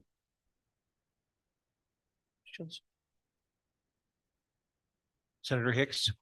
So we're already into these projects. So what percent design are we on the Goshen Tunnel and La Perelle? Okay. We have completed the 30%. I'm sorry, Mr. Chairman and Senator Hicks, thank you for that question. It's a good question. For the Goshen tunnels, we've completed the 30% design package. It has been submitted and reviewed by the Water Development Office. That project, ultimately, the infrastructure is owned by the Bureau of Rec. Bureau of Reclamation has reviewed and I don't want to say approved that design, but given us their feedback on that design as well. So we are ready now to advance from the 30 to 60%. Right now, we're working on the CMAR process to get a contractor on board so we can advance to the 60%. The 30% for La Perelle is scheduled to be submitted to the Water Development Office on January 15th. So, Mr. Chairman, maybe I missed it, but when it showed the CMR, that by the time you get to 30%, you're past that level of construction manager risk, because you would have identified that contractor up early front to get their input. So I'm just worried about changing methodologies and midship. So can you address that? Why all of a sudden this change? And why didn't HDR bring this proposal a year ago when we were working on this? Why all of a sudden the change and looking at the guaranteed maximum price? That's a great question, Mr. Chairman. And I'm ultimately, Tricia, I'm going to kick this to you in just a minute to make sure you're on board. She has much more experience with this. So I can only talk to what I've learned in the last few months working with Tricia and others.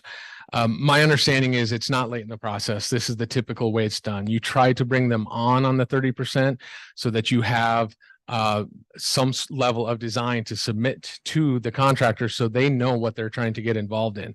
So everything I've heard is the 30% design level is the typical time to bring them on. So they are on board from the 30 to 60%. But Tricia, did you hear the question, and do you have anything to add to that specifically? Absolutely. When you're bringing a contractor on before 30%, there's not a lot to show for it in design process. We don't have ultimately drawings, specifications, things that a contractor will hold on to and be able to provide input to. It's reports, it's fundamental layouts, it's figures. So sometimes on certain projects, it is advantageous to bring CMARs on or contractors on prior to the 30%, but typically in our industry it is around that 30% deliverable, so they can actually take in the project and understand the project because the project is now written down in a deliverable fashion. So, Mr. Chairman, I'll restate my question. that was helpful, but that really wasn't the question I asked. And so number one, again, this is a sponsor-driven program, and construction methodologies, I believe, either under criteria or statute are up to the frickin' sponsor. And so that would have to be a determination, from my understanding of our statutory framework, the sponsor would have to come to the commission and ask to use a different building methodology. And I think that's a consistent across all state construction departments. Specific to the question was, you guys have been working on both these projects for a number of years. And now we're at 30%. We're supposed to reconsider a complete different process. And if this was something that HDR was interested in doing, this should have been expressed up front. So the sponsor would have understood CMR, the commission would have understood CMR, and the select water design. Because there's other there's other building methodologies out there other than design, bid, build, and CMR. And so I'm a little concerned that right now we're all supposed to consider jumping ship, that we're at 30%, when this has not been discussed up front with all the potential entities that, you know, I don't know, maybe the discussions have happened with the sponsors. But I don't see the sponsor. Maybe they're here today saying they want the commission to consider CMR. But why now? Why wasn't this brought forward when you guys first bid on these projects as a potential alternative? Is this just because the company's changing your whole management portfolio, or just an explanation of why now and not why not 2 years ago when you were brought on board? Okay. Mr. Chairman, again, thank you. Yeah, I can respond to that. I don't want to say we're reconsidering. This has been discussed from the 0%. This was discussed in the feasibility level for both Goshen and LaPrelle. This has been discussed and this has been considered, recognizing that if the 30% design level is usually where you make that decision, this has always been in our thought process all along to evaluate this. We discussed this specific, and I can break it into two, and both project sponsors are here, and I maybe step back. Both project sponsors, both irrigation districts have submitted level 3 applications. In the case of Goshen, it is an amendment to their application requesting a CMAR project delivery. Kevin Strecker is here to talk about that project when we get to that point in the agenda. LaPrelle Irrigation District is also here to talk about their level 3 application. Specific to Goshen, when they submitted their initial level 3 application prior to any design work taking place, they were, as a board at that time, talking about and evaluating alternative design methods. And so when they submitted their original application to the Water Development Office, at that time, there was not a box for CMAR. There was a box for design, bid, build, or design, build. And recognizing they had not done the feasibility studies at that point, they were trying to be proactive in submitting that application. They actually checked both boxes and talked to the office, and Jason can speak to that better than I can, that they were going to be evaluating which of these options was the best.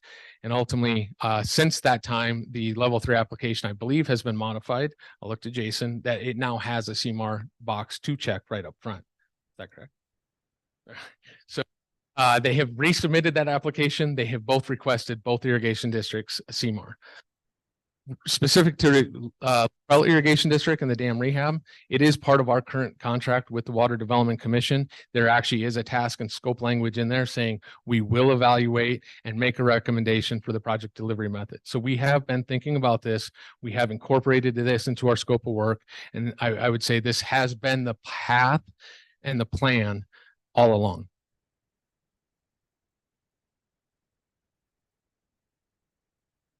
A question, so that's fine. I appreciate that explanation. That's helpful. So talk to me about design build, and does the HDR engage in design build arrangements? Mr. Chairman, yes, we do. We do design build. I don't believe it's as common, and I don't have experience with design build directly. It was evaluated in both projects. It was discussed. It was fairly quickly dismissed. But to actually talk about design build, Tricia, I would like to kick it to her because this is her world more than mine. Yeah, thank you, Corey. As HDR, we do work in the design build realm. We are not a contractor. We do not hold a contractor paper. So we would be a subcontractor to a contractor in a design build framework contractually. And we've done many different design builds over the US, fixed price, progressive design build, and so on.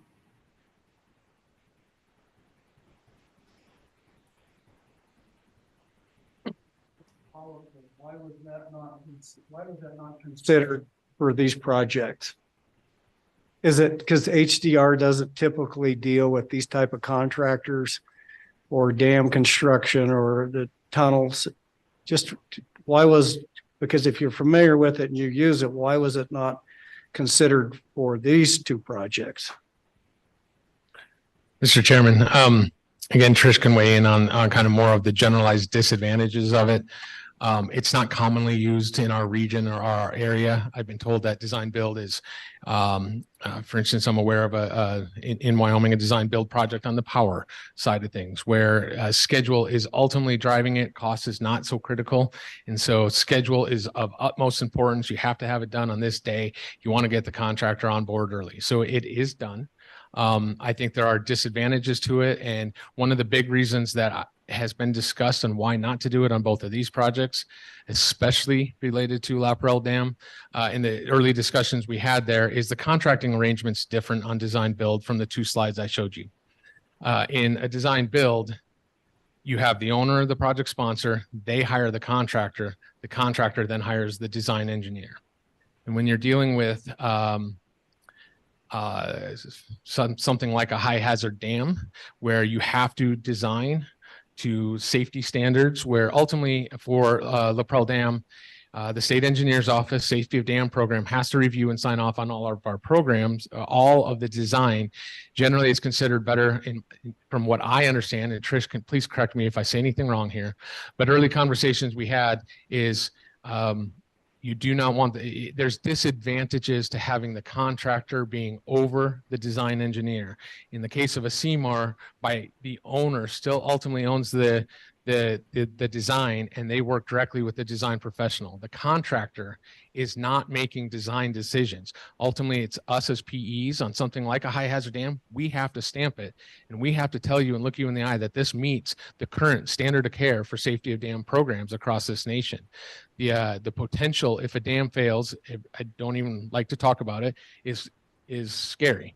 And so you don't want to do anything that could lead to or be perceived to lead to any compromising of your design standards. And by keeping those contracts separate, I believe that's an advantage of the CMAR process. So, Tricia, Chairman, one follow-up. So you just made the very important point. It's two contracts. So there's two entities that are liable, right? If there's construction deficiencies, then the contractor's liable. If there's engineering deficiencies, the engineering's liable. At the end of the day, the sponsor, AKA whatever the district in the state of Wyoming, is left between a debate. And this is what typically happens is if there is some level of deficiency, we ask the engineers to say, what was the problem? And the engineers comes up and say, well, it was poor construction materials or not following specs. And then the company reviews that and says, no, it was poor engineering. And at the end of the day, what happens is we, the sponsors and the state, get stuck with the bag and then it ends up with the lawsuit. But ultimately the cost comes back to the sponsor. And so that's an important component that's different from design build, where that entity is the engineering firm and the construction company are the one entity outbidding the project. So there's pros and cons to this. It just proceed cautiously with methodologies on how we do constructions. There's some good things with CMR. It's just my experience over the years is just be aware that doesn't alleviate. The sponsor always ends up holding the bag under CMR, just like they do design, bid, build. I think Senator Gru's, she's had his hand up for quite a while. Thank you, Senator. Thank you, Mr. Chairman. Just a quick question.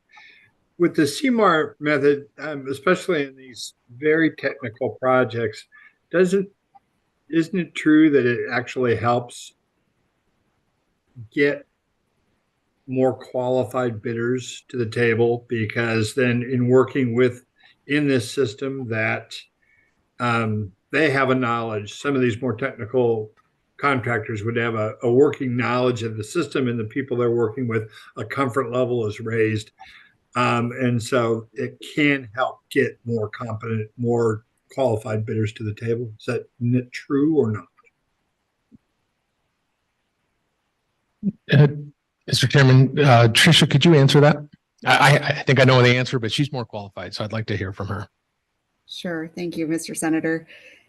Yes, the qualifications-based selection allows you to provide that qualification portion, as you're saying, for those bidders versus the low bid option. And that is one of our reasons for going this direction and one of those benefits. If I can follow up, Mr. Chairman.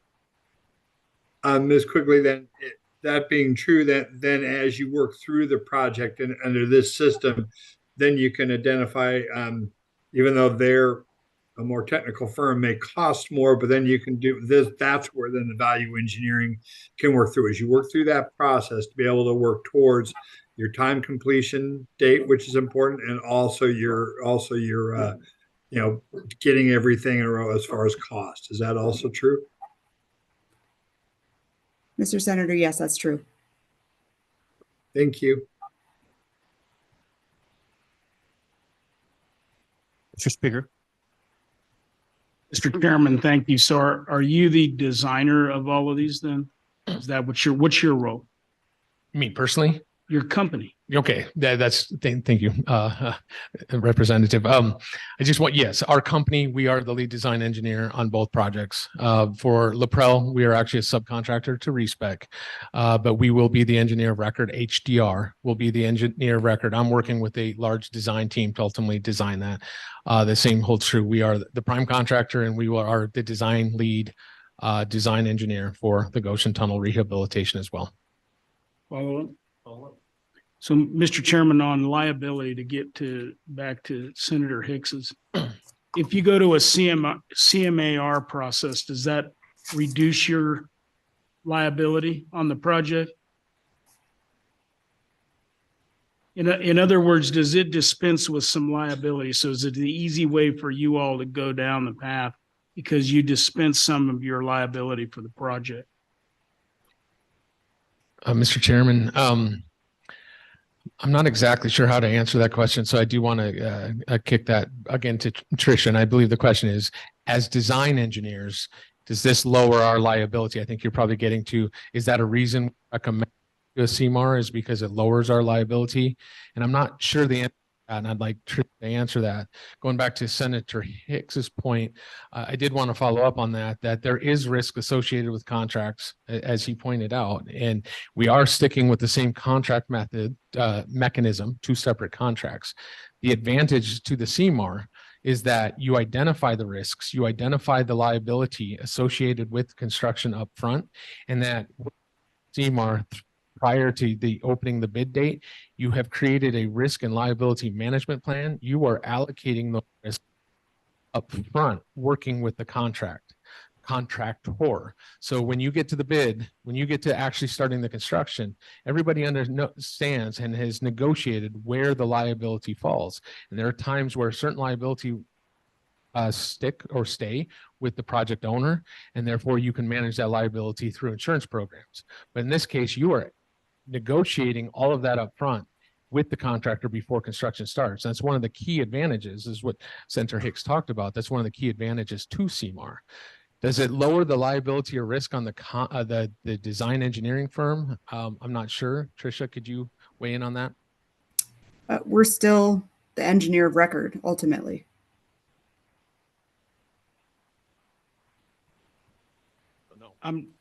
Is the answer then no? Yeah, we're holding the engineer of record. I don't know specifics of which liabilities you're referencing, but it does not dismiss or reduce that engineer of record level of requirements. I guess follow up, Mr. Chairman. The only thing I worry about, and I am not a construction person, but I know when the state went into this process on even the capital, eventually we started out doing this. We didn't go down the design route for a ways, and then the design company asked us to do this. And so I just worry about why we're doing this now. Why was this an option given to the water development or the owner of the project, and did they decide we'll wait for a while to make this decision? I'm still not clear on that. Mr. Chairman, this was discussed early on in both projects, in particular on Goshen. It was a path that they were interested in before they ever hired HDR. And so to answer the question is, yes, this has always been the plan.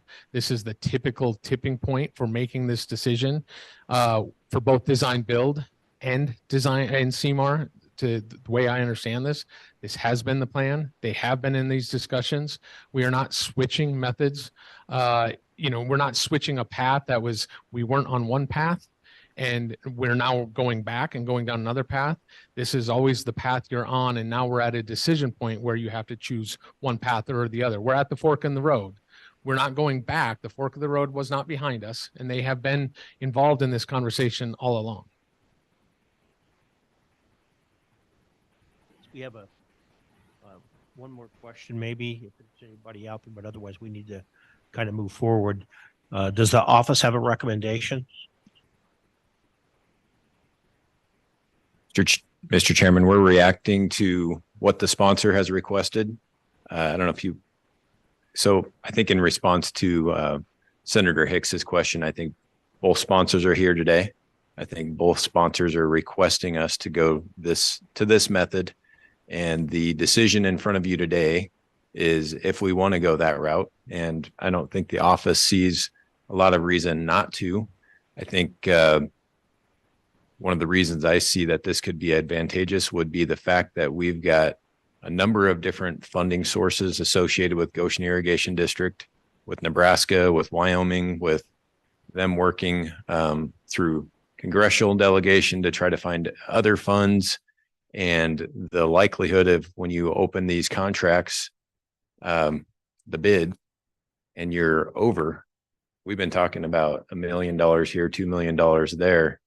These are big projects. We're talking 10s, 20s, $50 million over, who knows? So to be able to react to something like that is going to then take years. So I think the big push over the last couple of years since Goshen tunnels collapsed and since Laprelle has been discovered is let's get these fixed as soon as possible. So I think that is an advantage of this with the guaranteed maximum price. So we don't get ourselves into that situation. If we see the guaranteed maximum price is going to be more than what funding is out there, then the sponsors can react now to that rather than at the 11th hour and try to get things in place. So with that said, I'd ask if the sponsors want to say anything. Otherwise, the decision would be to replace the Goshen Irrigation District pre-construction contract with this pre-construction CMAR contract, and that's on page 61 of the e-notebook. It's the same dollar amount, 2.35 million, as it was before, and that's 67% grant, 33% loan, and not to exceed 49% of the project costs. As you recall, GID, 49%, Wyoming responsibility, I should say the tunnels, 51% Nebraska responsibility. So, we don't want to get into the situation where we're paying Nebraska's share. We're covered just like we were in the previous agreement. And I think the office's standpoint also is there was some additional money put in there above and beyond what the original design cost estimates were from HDR in the amount of, I want to say $400,000 and change. And our opinion is that by going this CMAR, That should not cost the Water Development Commission any more dollars, because to actually get the guaranteed maximum price, I can't remember what the estimate was, $700,000 or something. Half of that would be 300,000. We should have more than enough to cover that in the 2.35. So if they want to go down this route, that we would expect to get to that guaranteed maximum price with the dollar amount that's in that contract. Just want to add anything to the conversation that we've had? Please be direct. Yeah, thank you, Mr. Chairman. I'm Kevin Strecker, General Manager of Goshen Irrigation District. And yeah, I'll just add that we have been in talks with this since the beginning of the project, both design, build, and CMAR. Goshen Irrigation is for it. We have board vice president Ray Lined here with us today, and also our attorney, GID attorney Patrick Zimmer is here. On the Nebraska side, Gearing Fort Laramie concurs with this and does want to proceed. So we're all in agreement, and for the reasons stated, time, cost, overruns, we just think this is the way to go. So, thank you for your consideration.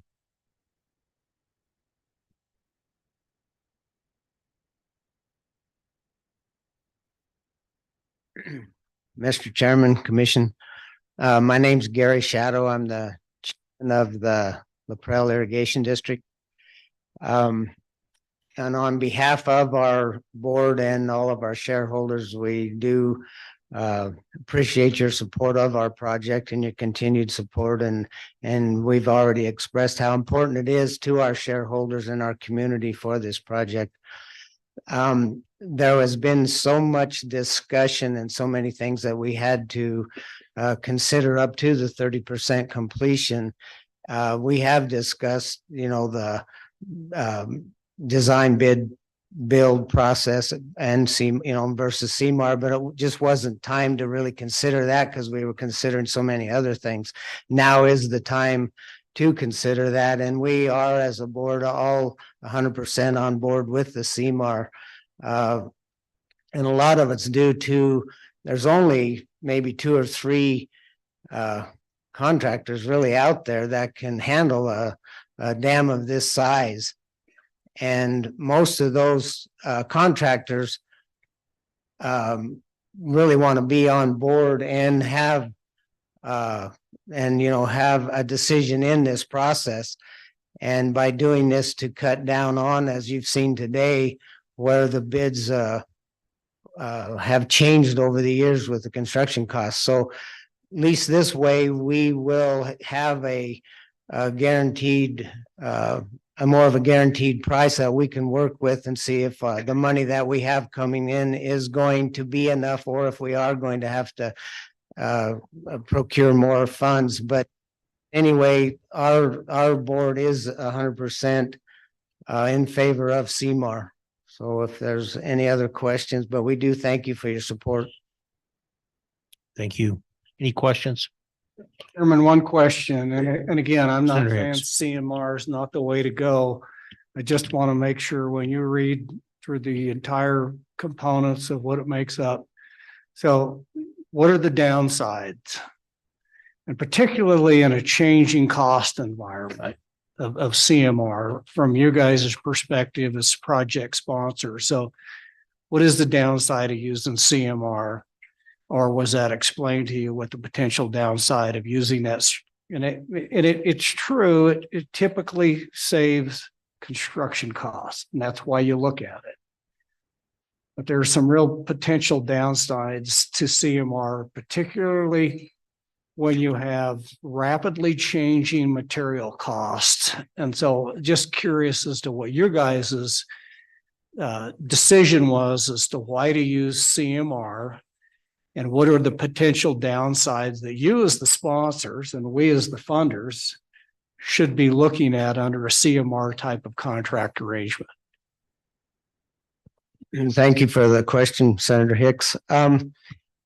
When this was all explained to us and we started comparing the two processes, the CMAR just made more sense to have that contractor on on board on helping make as part of the decisions as this moves forward, so that they're more aware of the costs, and so were we. The risk, I guess I'd have to refer that to Corey. We did talk about some risks, but this is above my pay grade. And I'm sure that's why you're asking the question. But in our board, of course, is all volunteer boards. We all have full-time jobs, and in our businesses, we do all of us do deal with, we've dealt with bids, we've dealt with construction projects. And I've seen where as the construction went along, it exceeded the bid, and then you're trying to scramble for more money. And I just think with a CMAR that we're going to be a little better able to control, so that these excess money that, due to this bid process, I just think we're going to be able to more control that, or at least have a better idea of what the whole total project's going to cost, and having that contractor on board with us helping make decisions. And we've come to trust our consultants with respect and HDR, and also the advice that we've been getting from water development. And, we've come to respect and accept that advice that they've been giving us.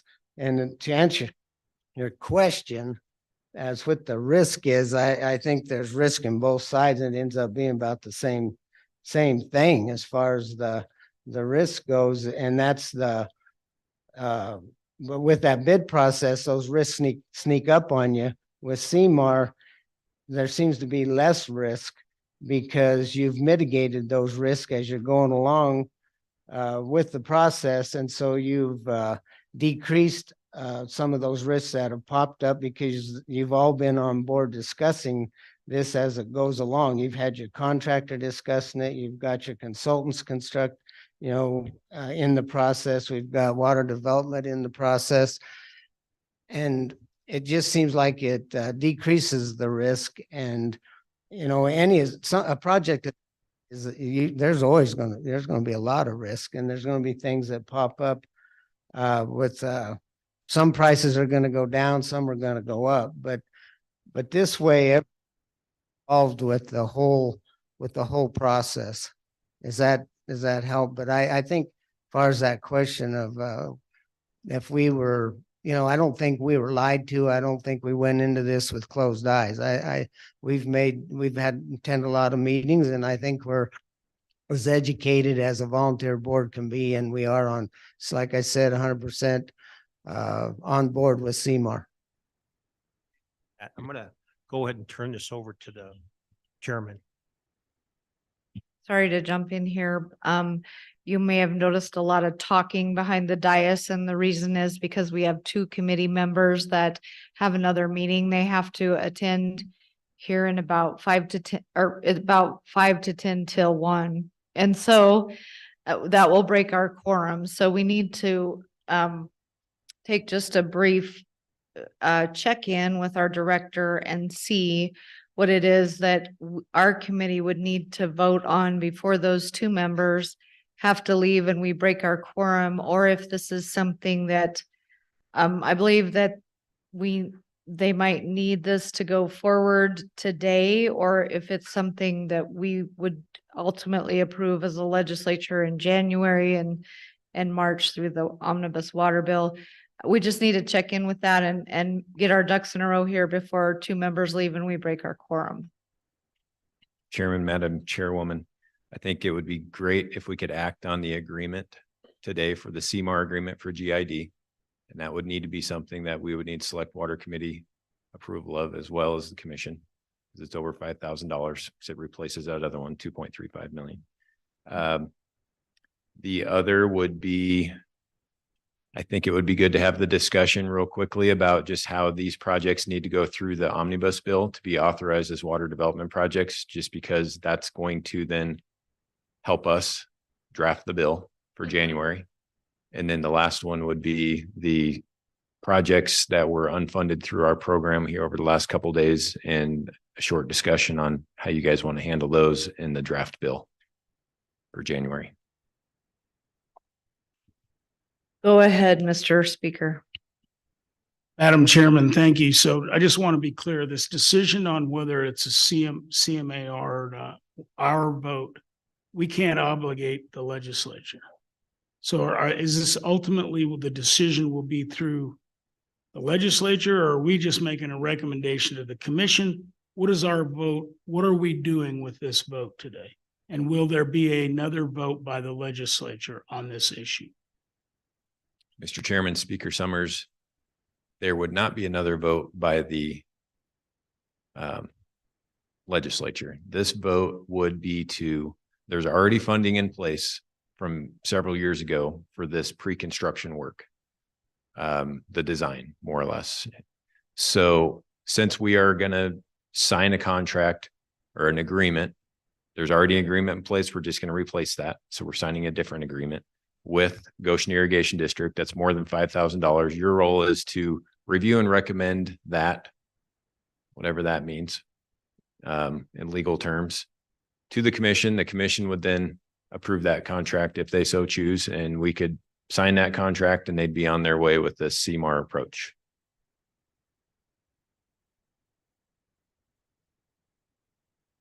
Are there any questions? So with that, I would let you decide how we proceed. We have about 20 minutes with our committee members, and that means they'll be forfeiting any lunch plans they might have had. So I know that Kevin from GID didn't get to come up and talk about what they see are the risks. If you guys want to hear from him and then move forward, it would be up to you guys, Mr. Chairman.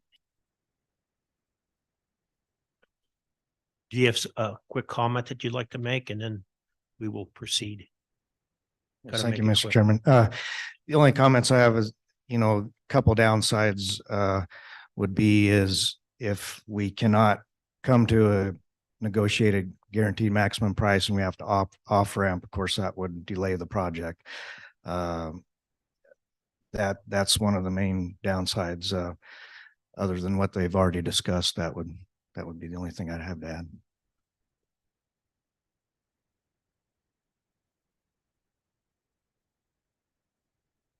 All right. Yeah, well, Select Water Committee, I guess we'll go back to you and we'll move forward with if we have a recommendation on the CMR contract for Goshen Irrigation District. And do we need to do La Perelle as well? Just GID for Goshen Irrigation District. I'll make a motion that we move forward. I might vote against it, but I'll make the motion. All right, it's been moved. Is there a second? Second. Seconded by Guru, moved by Summers. Is there any discussion?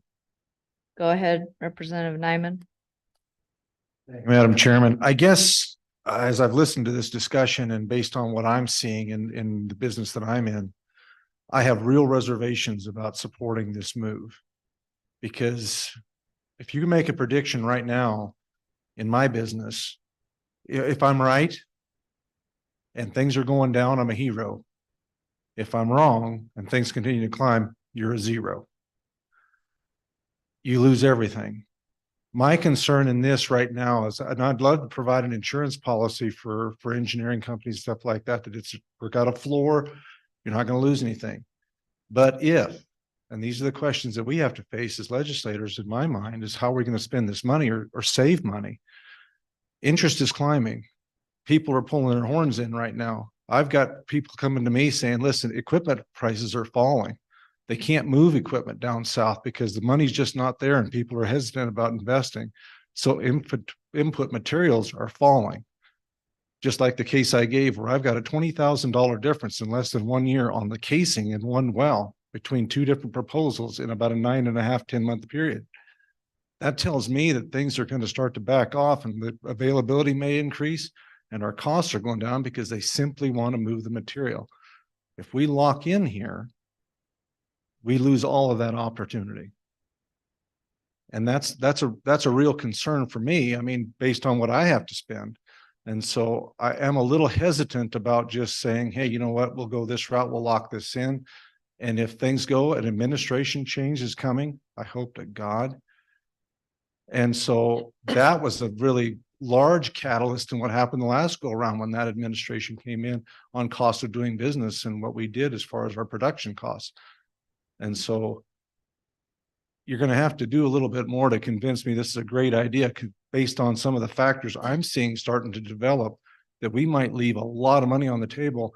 Not saying I don't want you to get really wealthy, but the people that are putting this in, but if we lock in stuff now and things kind of fall out of bed, it's going to lock us into that. So do we have any downside protection for the state?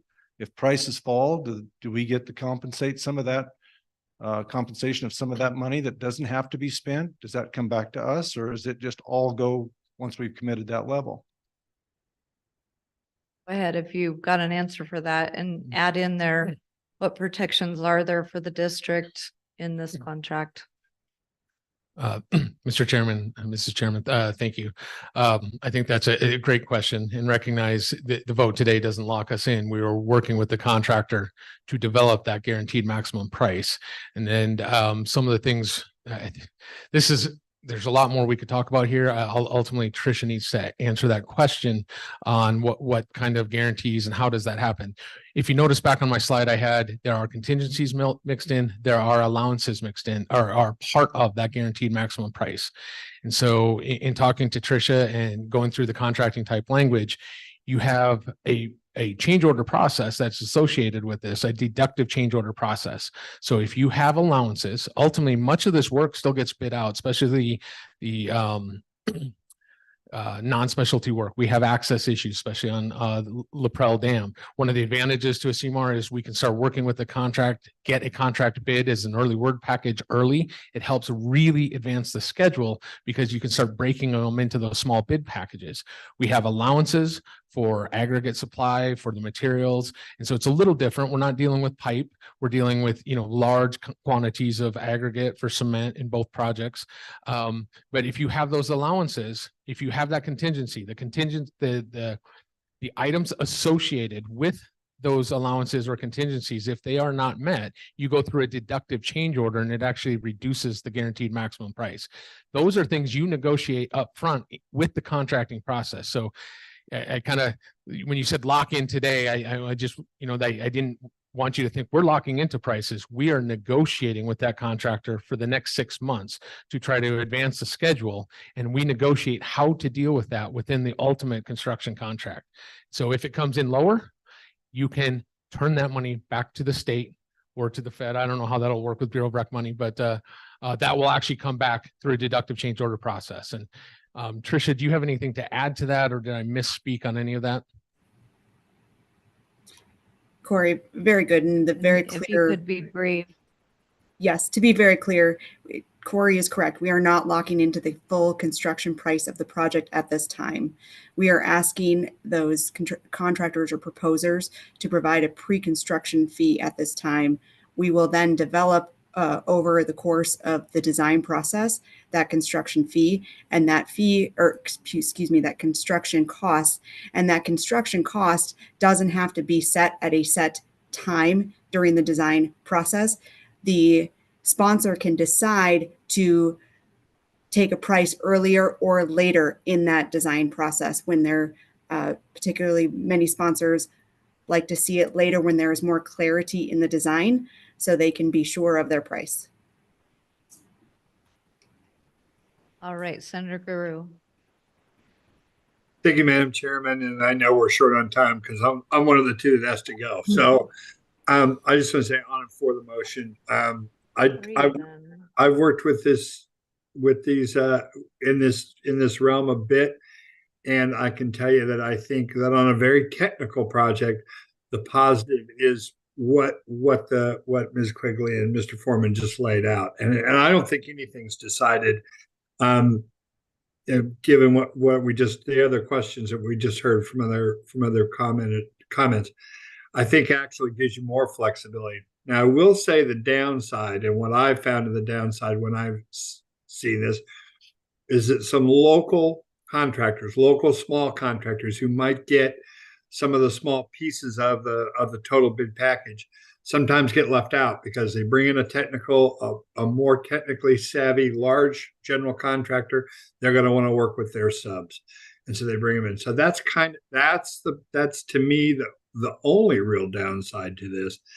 But given the technical nature, and this is just speaking to this motion of the tunnels at GID, I think this is important. And I also want to listen to the board and listen to the folks that are on the ground.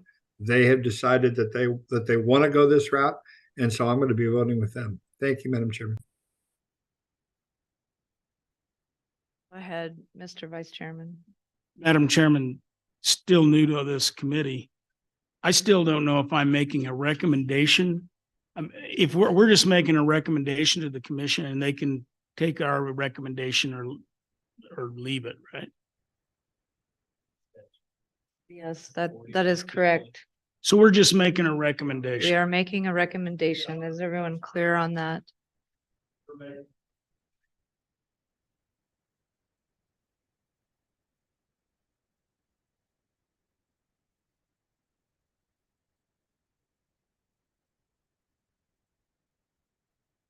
Okay, does that make sense to everyone? Yep. So for those online who probably could not hear that, this is a vote on a recommendation. The commission has the ultimate authority to act on this motion.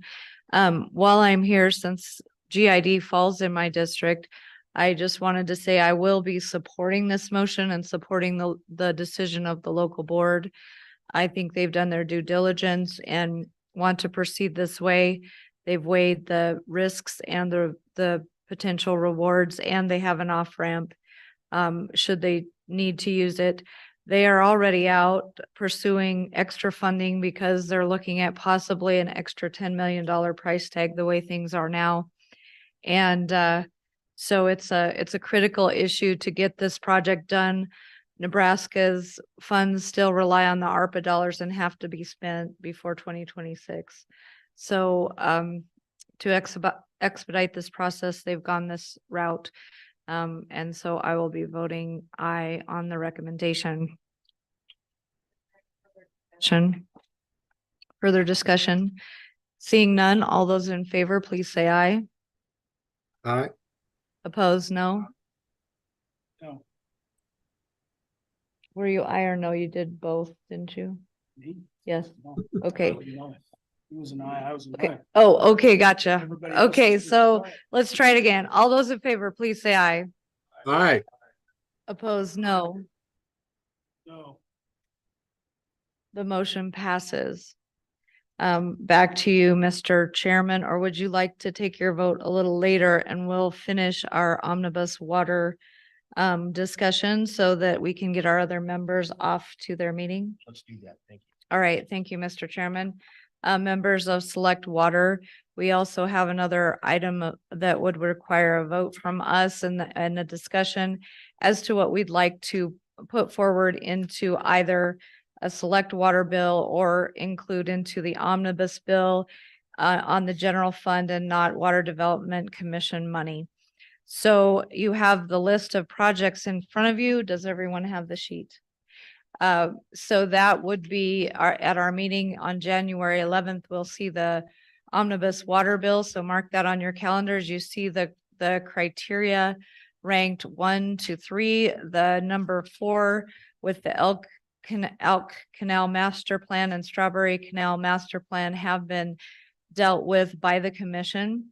So we don't need to deal with those two, but the rest are up for discussion and for a motion from the committee.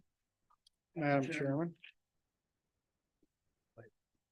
Senator Hicks and then Representative Summers. Yeah, Madam Chairman, well, I'll defer to the speaker. Go ahead.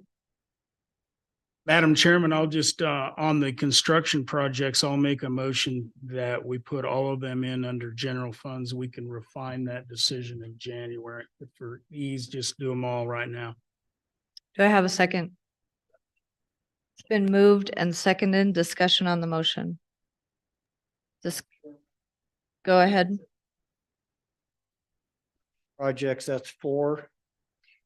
Would that, Mr. Speaker, would that be Bighorn Regional, JPB Lucerne Tank and Pump, Happy Valley Water Transmission and Storage, Ranchester Transition Line 2024 construction, Sheridan North East Transmission Main Extension 2023? That's correct.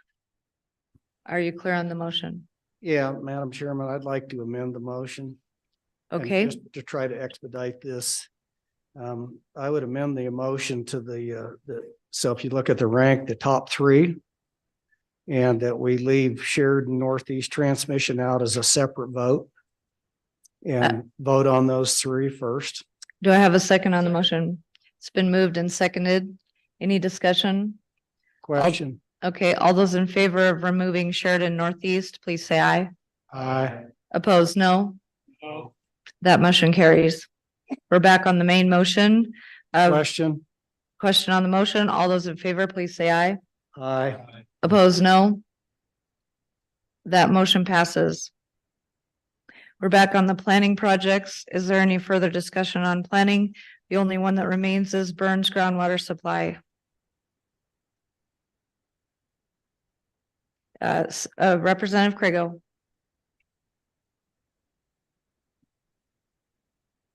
Madam Chairman, I'd like to go back and revisit the Sheridan. I mean, I know we pulled it out of the last amendment, but we asked the city to show up with confirmation from the county that they approve of the project. And if they do so, I'd like them included on the bill as the speaker in his first motion. And I think that's what he was trying to get at, is we could always take them out if they didn't show up with the approval from the commissioners as we requested. So I guess I'd make a motion to include them if they show up with the approval from the commissioners as we ask them.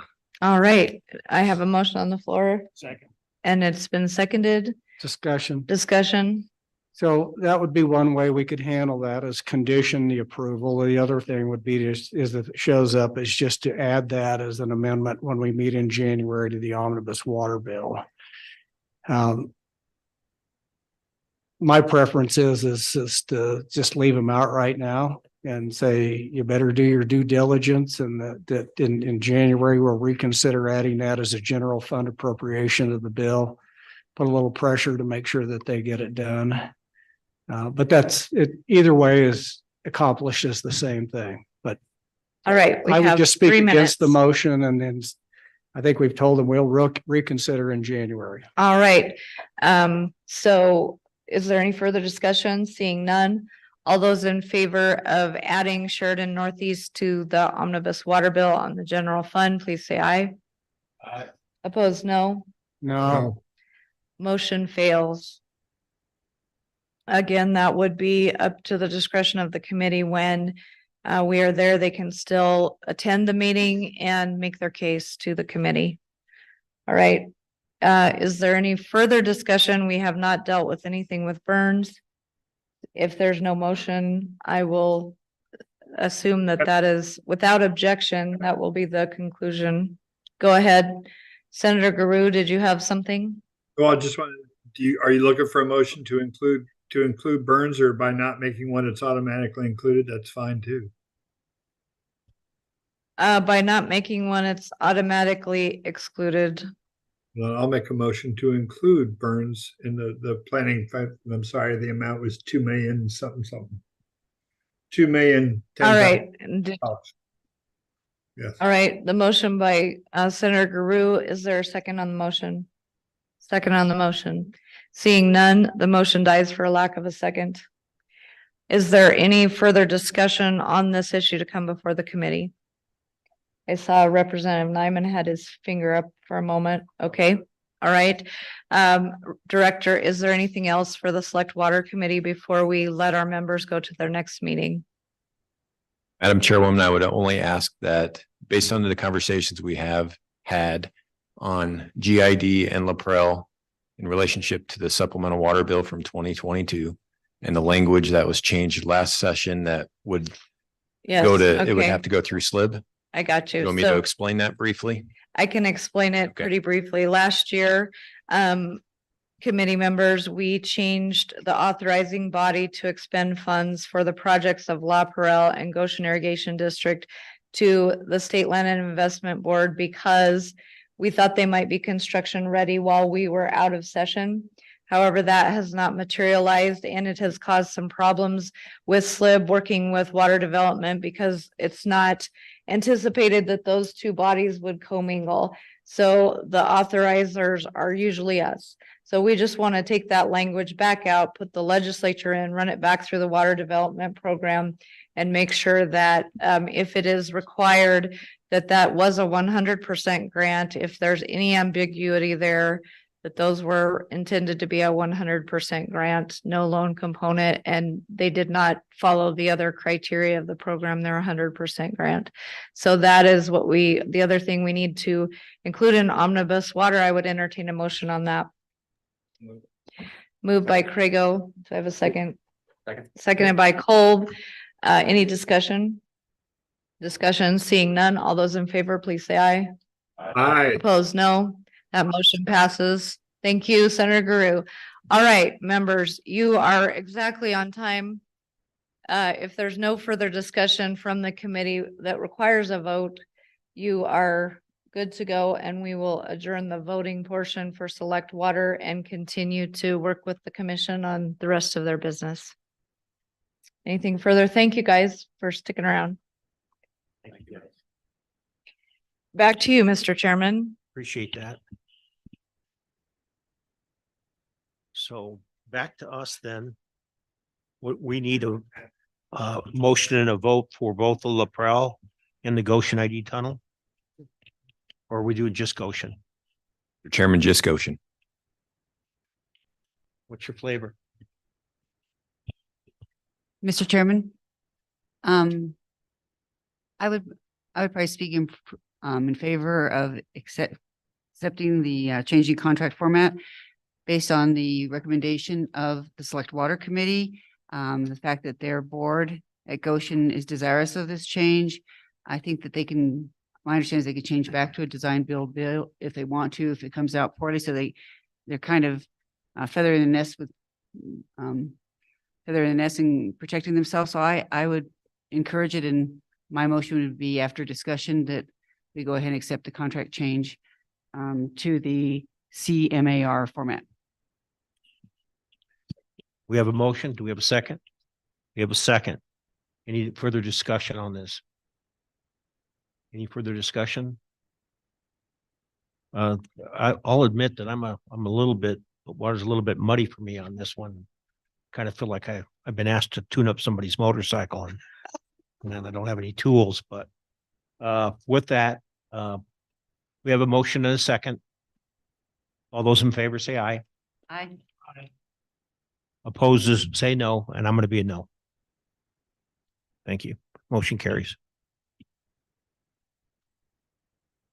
Okay, Mr. Chairman, the next item would be item number 15, other items requiring commission action. I believe a letter was passed out to everybody from the Little Snake River Conservation District. This is fairly simple. We've got 6 small water projects that are sponsored by that particular district that are approaching their, I guess, end date of the agreement, which is December 31st of 2023. And they are not finished with those yet. So they're requesting an extension of 1 year, I believe, on each of those 6 small water project agreements. So this was kind of last minute when we were approached for this. So again, we've got the letter, we've got actual agreements or the amendments in paper copy. They've been reviewed by the AG's office and approved through the AG's office. So it's a fairly simple request if you want to extend those another year to allow that district to get those, work with their individual landowners to get those projects done. And we do have somebody here, Don Arnell, from the Little Snake Conservation District, if you have any questions. Thanks, Don. Do you have any comments you'd like to make? Mr. Chairman, Commissioners, thank you for this opportunity to bring these back to you guys for a 1-year extension. Just to let you guys know, it's just the same old thing that's been going on.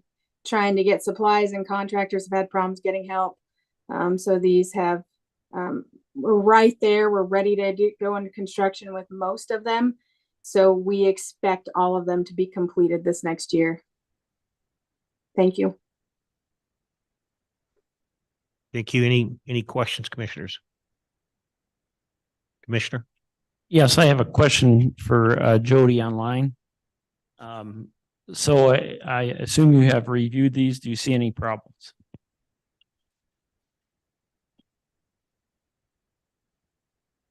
Jody, I think you're muted. We can't hear you.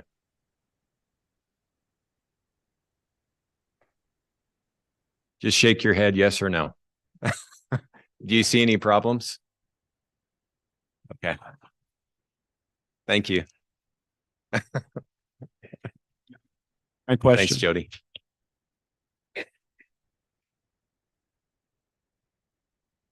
Chairman, Commissioner? I'd like to make a motion that we approve the Little Snake River Conservation District, the 6 presented projects, a 1-year extension for completion. Do I have a second? We have a motion, a second. Any further discussion? Any discussion? All those in favor say aye, no head bobs. Those opposed say no. Motion carries. Thank you. Okay, so thank you, Mr. Chairman. We're on to discussion. Just a couple of quick things here. I want to recognize Chase Tavelli in our office and embarrass him.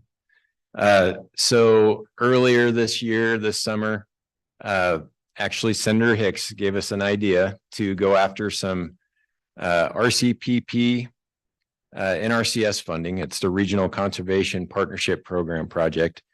And Chase took that challenge on and worked with local conservation districts in the Colorado River and Nature Conservancy, Trout Unlimited, Game and Fish, got letters of support from them all, put together an application and was successful in getting their maximum grant of $25 million to complete water efficiency projects in the Colorado River Basin within Wyoming.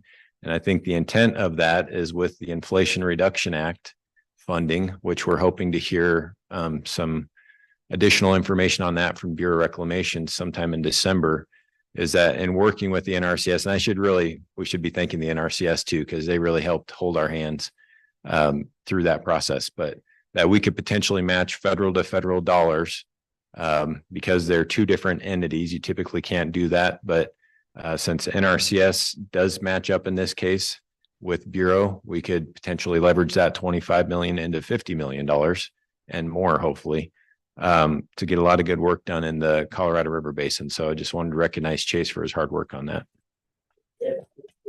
Chase, please stand up.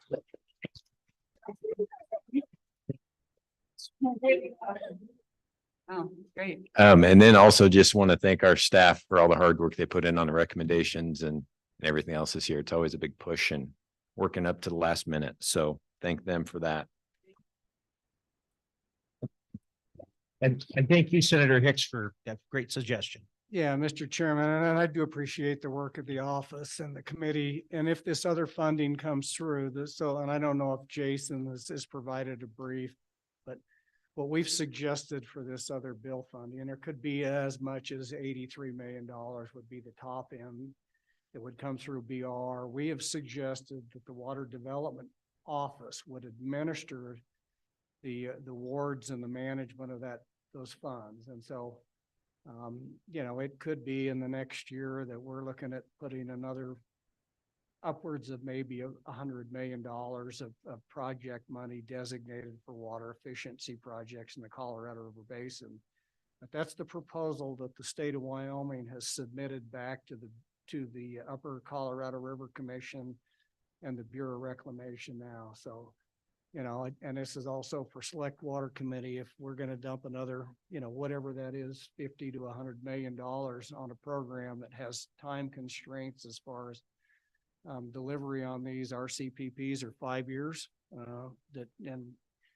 You typically lose the first year because of planning. So you're really down to 4 years of construction and stuff.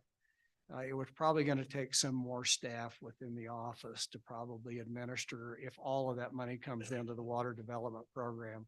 So that's out there. We expect to hear sometime after the first of the year, probably January, February. Could be as late as March on the BOR as to whether they're going to agree to let the states administer those funds.